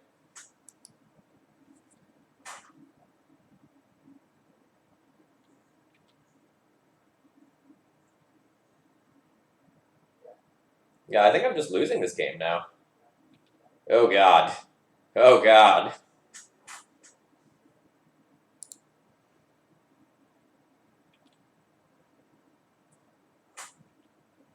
Oh man, opponent, take 8. Take 8 and let me kill you with Scrib Ranger. Do it. He did not do it.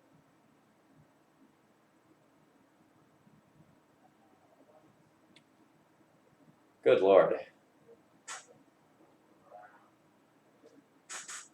Um.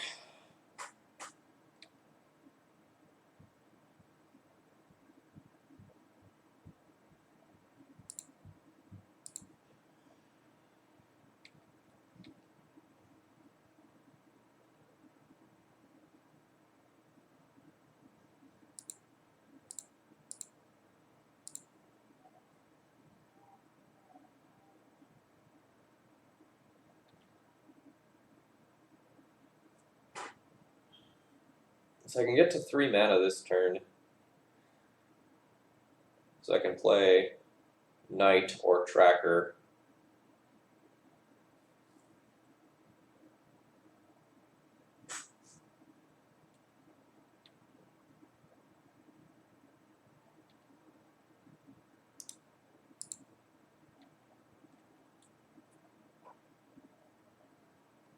Oh god. Are you just gonna like hit this mid-combat and keep me from actually doing anything? Oh no, that's just a fetch for some random reason.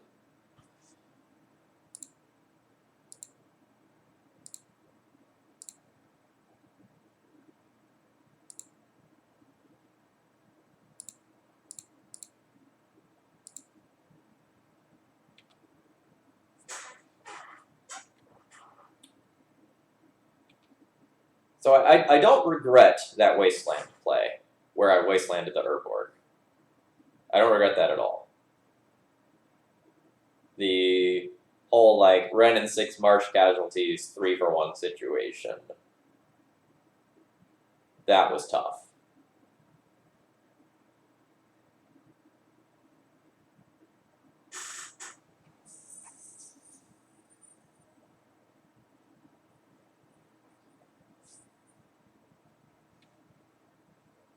Goodbye, Scrib Ranger. The Knight has enough upside where I want to keep that around. Alright, you have a Bob.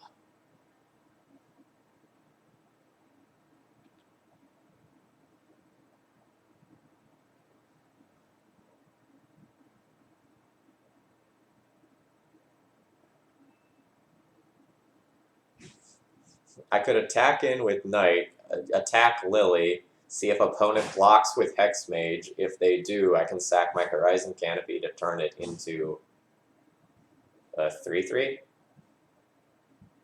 And like take the Hexmage off the table, but be down to 1 land. That's kind of questionable, but the Lily eating my hand also doesn't seem good.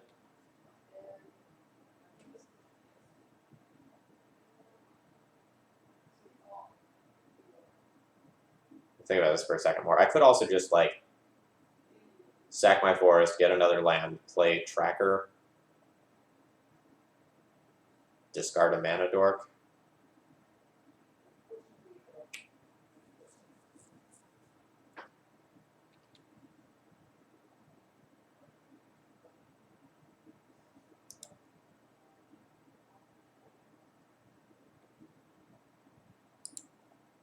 I think they'll see what's on board and just let the Lily go.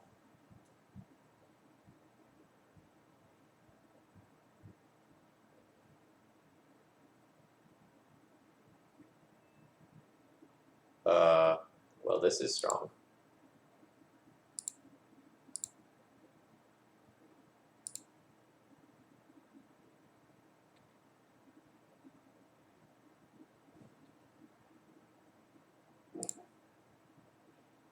I will take my 2-for-1 there.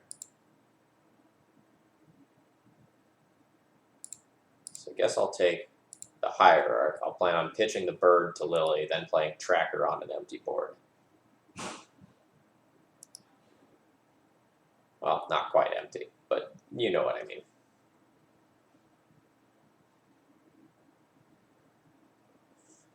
And I'll do so under the hopes that it can just kill in one shot. Like, opponent's at 4 now.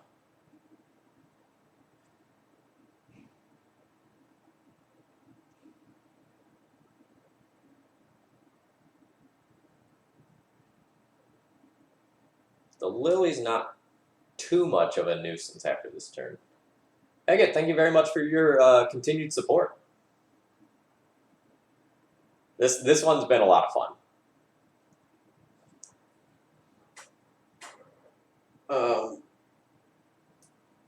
I really want access to Palace Jailer in this 75, though.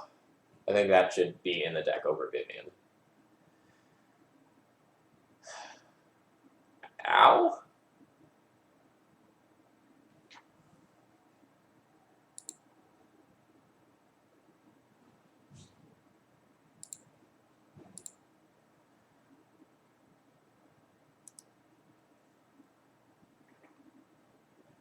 Opponent's library fixing their draws here is quite powerful.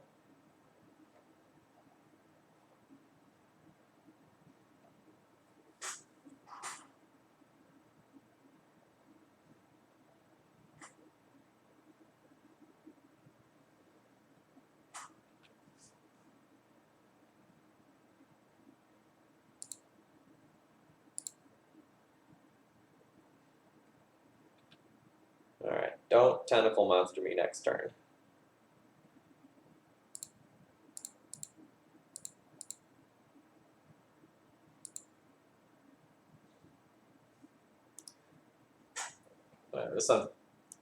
This Swords to Plowshares probably just gets binned by Lily, but we'll see.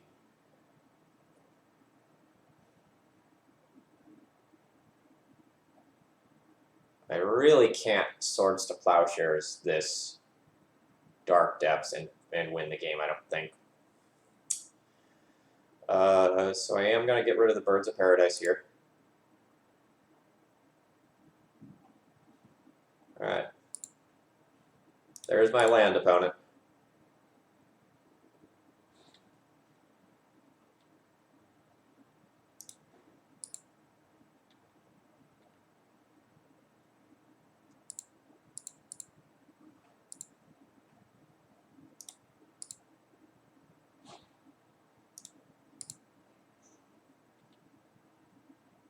Alright, and we get there.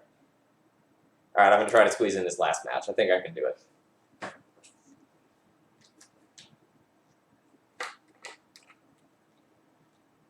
So kind of the way my schedule is working for the next 3 weeks is that there's a Latin day and a Greek day, and I teach on every other day. I teach on the Latin days. So on the Greek days in the morning, I get 3 hours off, and that's basically my only off time. So I have to like squeeze in leagues between breakfast and lunch while the other teachers are teaching. Bale ST2, thank you very much for following. I hope you're enjoying the content. Feels like we stole that one. I agree. Opponent had a pretty good board plan, and things were definitely bad for us. After that, like, Marsh Casualties, Renin 6, 3 for 1 turn, that was very, very devastating. I wasn't sure if we were going to come back from that. I wiggled my way out. Pretty happy with that win.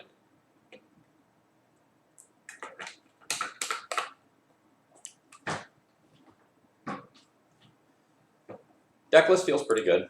I might make some small changes personally. Like, I haven't cast this yet, but I'm pretty sure it's just supposed to be Palace Jailer because that card's nuts. Although I guess if you play Palace Jailer, like, your chains gets worse, so like there's something to be said there. But maybe they're not coming in for the same matchup, so it isn't actually that big of a deal.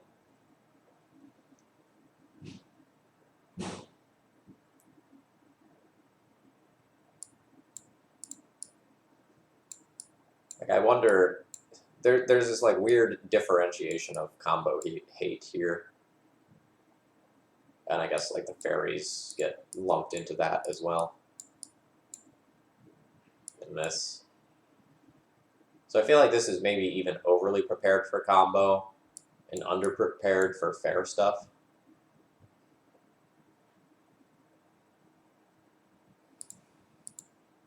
Again, not 100% on some of the slots. I play Maverick from time to time, but I'm not a Maverick specialist by any means.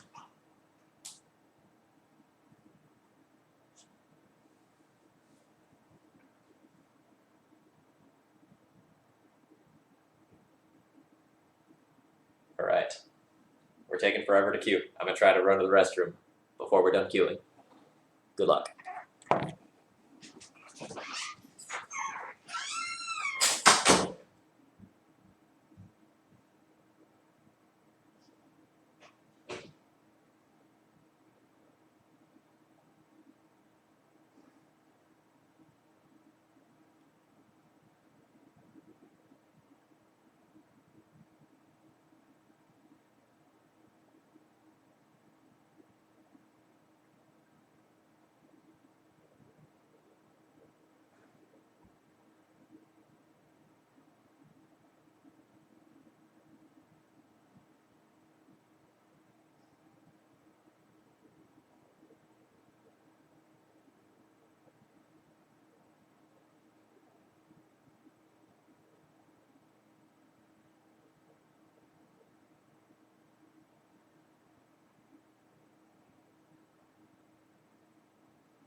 All right. Got there. Oh, we got paired against the same person again. Hey, look.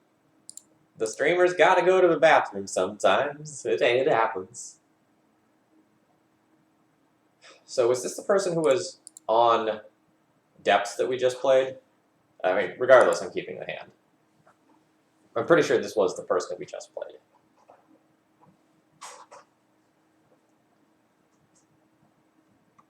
I'm not allowed to go to the bathroom. I'm breaking the rules. Oh,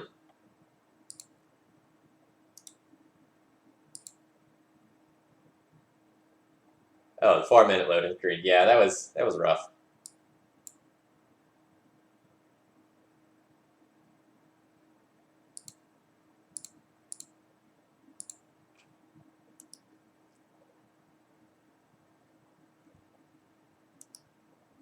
Yeah, I'm fake people, for sure.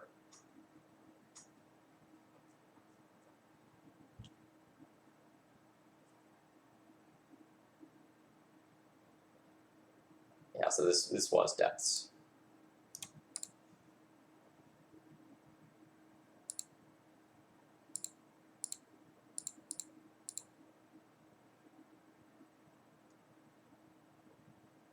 So we can't get Ren and Sixth with Thalia in play, so I can just safely make this attack.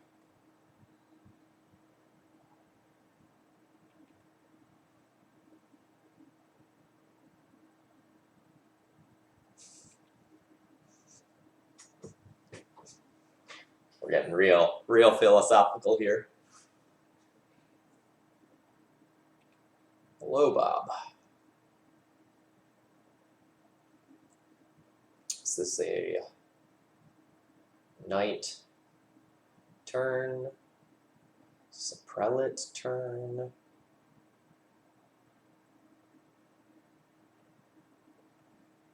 I think this is just like a knight turn and then double Wasteland U on a following turn.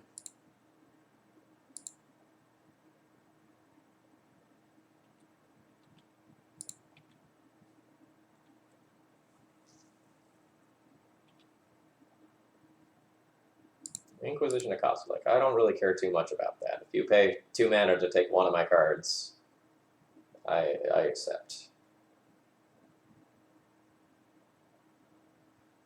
Gonna copy my wasteland? No, I'm gonna copy swamp. Yeah, that's fine. So I can wasteland your badlands to just like constrain you on mana.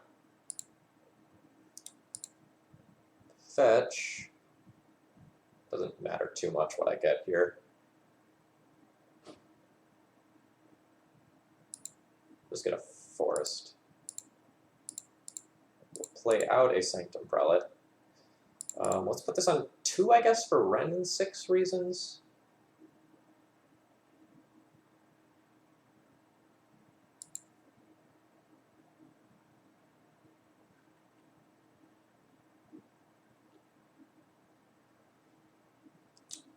Night attack's probably fine.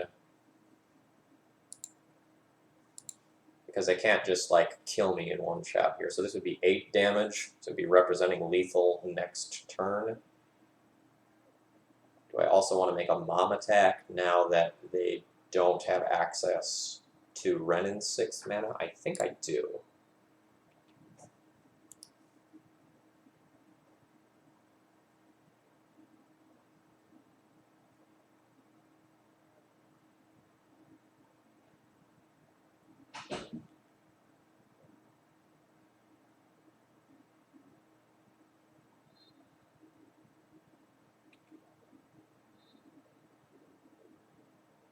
So I have Knight for Caracas if they just, like, go and try to produce Merit Lodge. Yeah, alright. So again, was kind of shaky on the boarding last time around. So what do we do? So this came in. Well, I guess I know a little bit more about what they're doing now. So, like, there are worlds where I could bring this in. Plague Engineer's fine. Teague, not good. Chalice, not great. Don't think this is good enough. I think I'd board Surgical, but just, like, Fairy getting stuff out of their yard is pretty meaningless in the, like, longer game that they're trying to be playing. I don't think I actually boarded that before. So, like, I didn't like Teague. I know I cut most of the Stoneforge Mystic package down, and if it was just 4, that's it. There are a lot of things over here that just die to Ren and 6, which I don't love.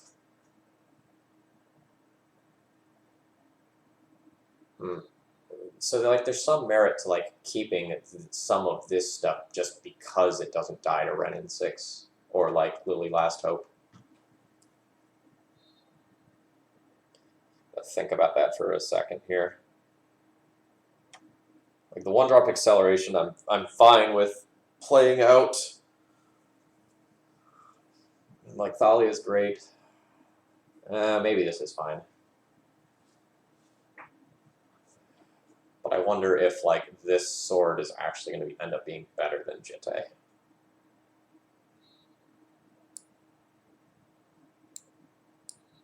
It might actually be the case that that's true.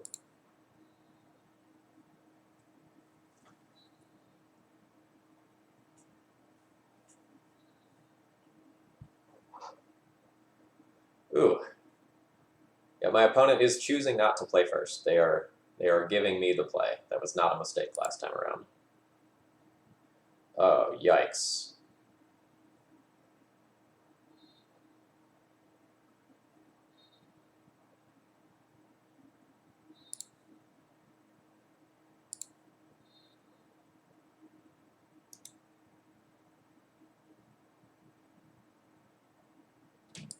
So I put that on top. And I'll make a decision about whether or not I actually want to draw that.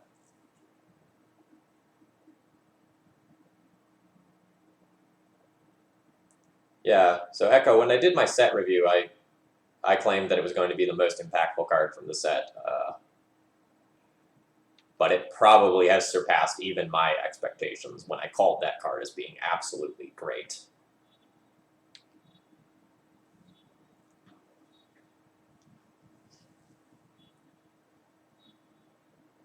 I think I'm going to draw this knight, even though I can't cast it this turn.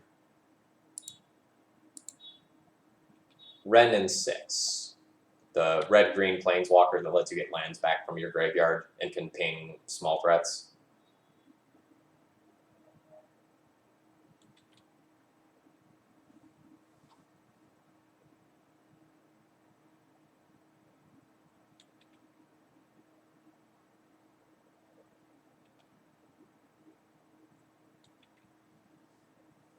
Well, we're safe from just, like, dying immediately, but we're not doing a lot. Alright, that helps.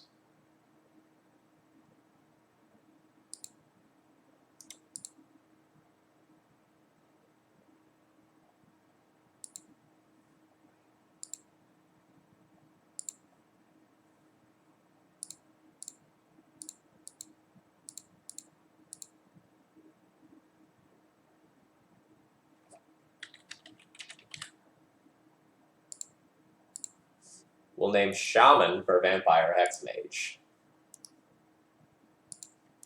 Since someone harassed me earlier for, like, actually looking up its creature type. Simply cool. Thank you very much for following. I hope you're enjoying the content. We've got kind of a weird game going on right now. It is a vampire, too. But, like, you often want to name the secondary things because you may get overlap with something else they're playing, or people may forget what's actually going on with their creature types and play into it.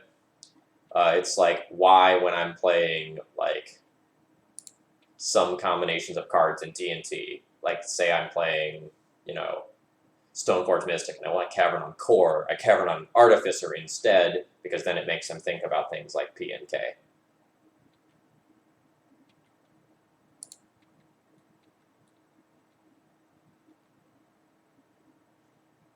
I don't even know if I'm supposed to Wasteland this Depths. I'm going to, but it may not be correct. I'm doing it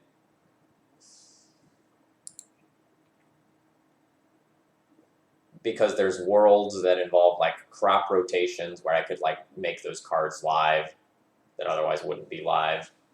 And it will probably buy me time, but it doesn't feel super great.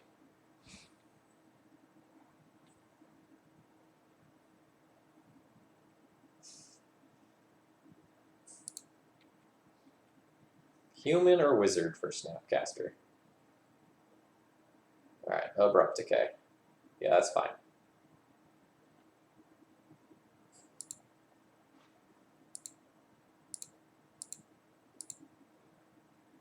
It like, depends. Situational. Oh, man. Tap out for a library or something. Like, it kind of depends on what deck your opponent's playing, too. Alright, Lily of the Veil, I can Council's Judgment that away.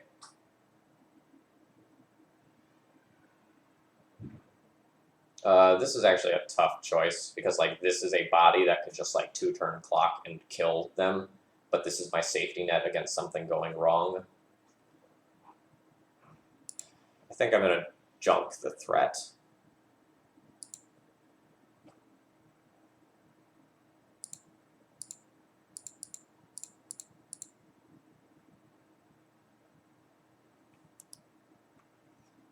So, like, against Snapcaster Mage, like, human also will go and get a bunch of monk tokens, right? Those are human monks.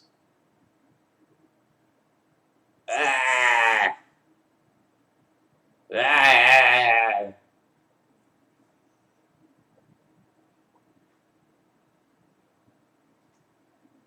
Not super pleased about that.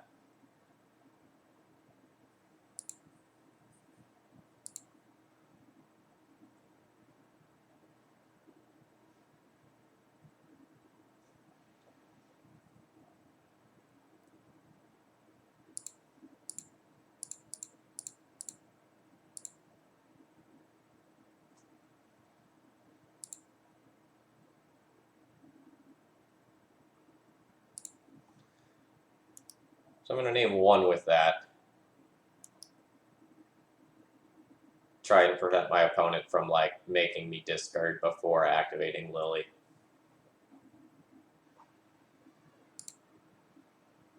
But I don't much think it matters what I name. Oh God, is it another walker?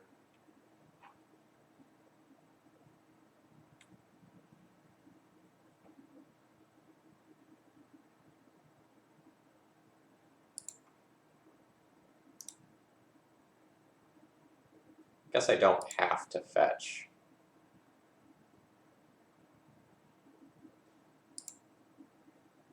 Yeah, have I used Dryad Arbor yet? I haven't used Dryad Arbor yet. So I can just green sun for 2, hold up Dryad Arbor.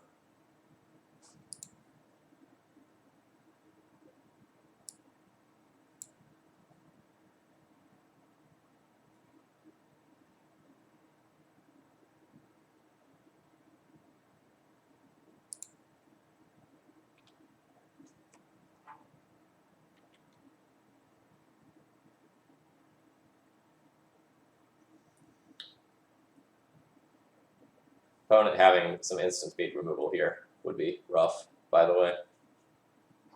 Because if they go like Lily minus, I fetch Dryad Arbor, and they like, fatal push it or something like that, I will be the saddest boy.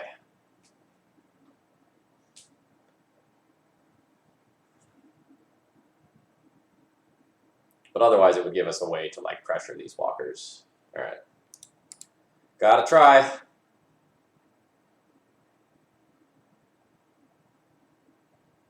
One tree boy. No. No.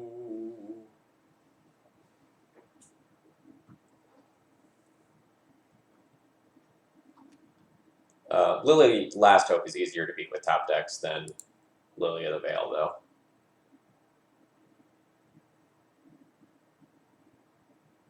Lily of the Veil just like attacks both my hand and my board alternatively.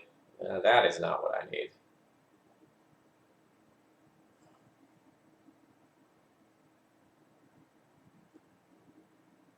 Am I supposed to wasteland you or hold this land? Holding a land means that green sun can go and get a knight if I draw it. How relevant is that versus things that you can do to me if I give you more mana?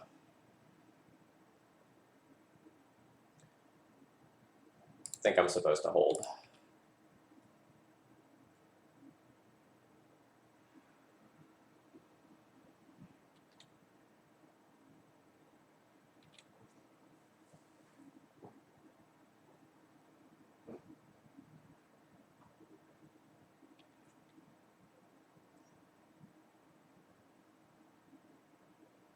I'm not sure if I can beat a Lily ultimate.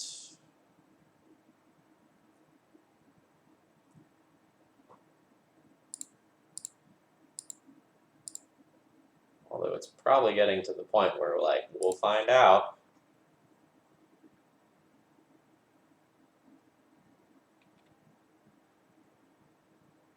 Rockanatus, thank you very much for sending your Twitch Prime support this way this month. I really appreciate it. Keeps me producing great legacy content. Enjoy your Thalia emote.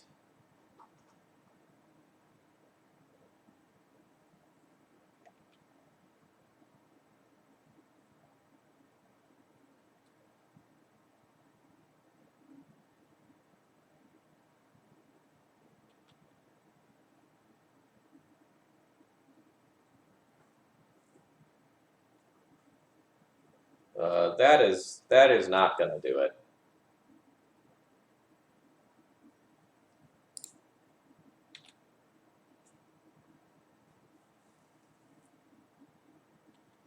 So I don't have Batterskull. That's one of the easiest ways for like a Maverick style deck to beat a Lily emblem. It's like, what other worlds can I beat this in? I guess it has to involve like Mother of Rune Protection to get through them. Yeah, so I'm not sure if you saw or not, but every day for the next, sorry, every weekday for the next 3 weeks, I have new videos coming to YouTube, like YouTube Directs. So they're posted at 10 a.m. Eastern Time, and it's one match of D&T, Monday through Friday for the next 3 weeks, to just kind of like supplement what I'm normally producing, because I'm doing a little less while I'm at Latin Academy. Chad, I hate to tell you, but I think we're dead. I'm getting wastelanded out. There's a ton of zombies, like running 6 kills are duders. The whole game 1 deck here is really easy, but like the infinite Planeswalkers package is quite difficult. Like, am I even supposed to like play something like this?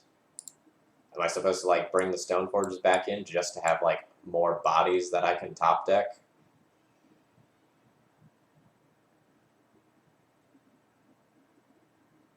Unclear.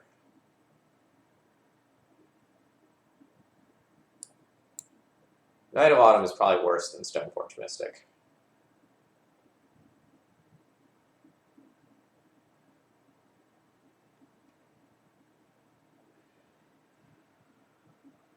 I guess it answers Sylvan Library, though. Like, that matters. It answers Moxen.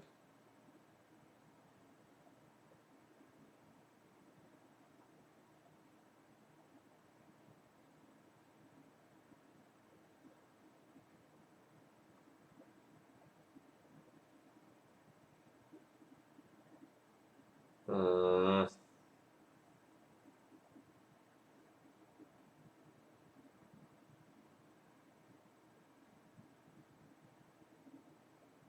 One. I could also just, like, trim one of my Thalias.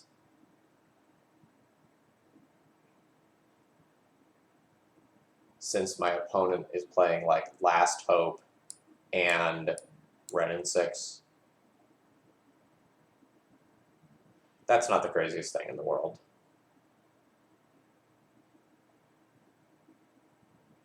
Alternatively, it could just be, like, the Scrib Ranger. I know it flies, which matters in this matchup, but, like, the flying matters a lot less if I can't just, like, always keep it back on defense. The Merit Lodge package also seems to be, like, kind of secondary value at this point. And I am still playing first, despite the choice that they're making.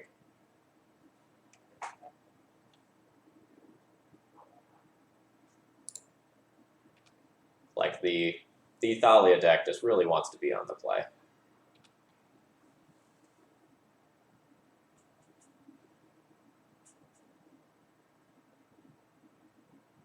Well, that is devastating. But I wanted to have the Swords to Plowshares available on turn 1 in case they just, like, turn 1 bobbed.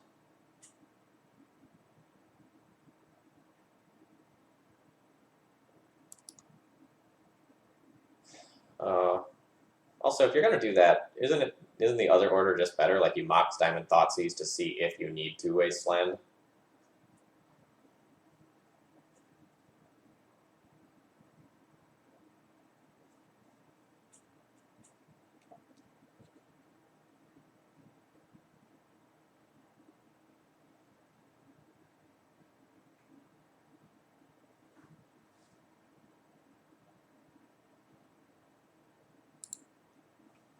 Morning. You have jumped in at our last round of this stream. We are in match 3, playing Maverick versus a Depths deck that's very mid-rangey or even control-y in the post-sideboard games. Well, that's great if I get another land.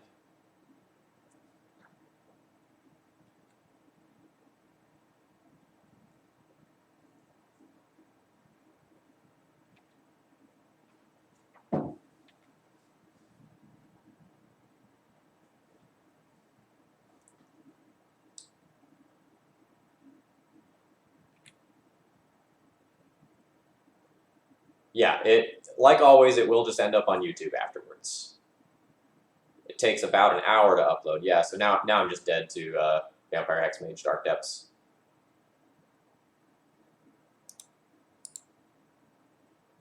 That's unfortunate. Like, our hand was very good there. All right, so closing thoughts on the deck list. I really wish I had access to Palace Jailer in the 75, so I'd make that swap. I don't know that I quite have enough cards for fair matchups. Like, I have a weird set of overlapping hate cards here. And once you make one change to the sideboard, it might like cascade and make other changes occur. Like, so you put Palace Jailer in, chains gets a little more awkward. Main deck felt pretty good, though. I don't know that I'd change anything here. Like, you can think about whether or not you need like both Pride Mage and Knight of Autumn. I'm not 100% sure that the answer is yes, and that could free up a slot for something else. But generally speaking, I like where this is at. Plague Engineer definitely overperformed.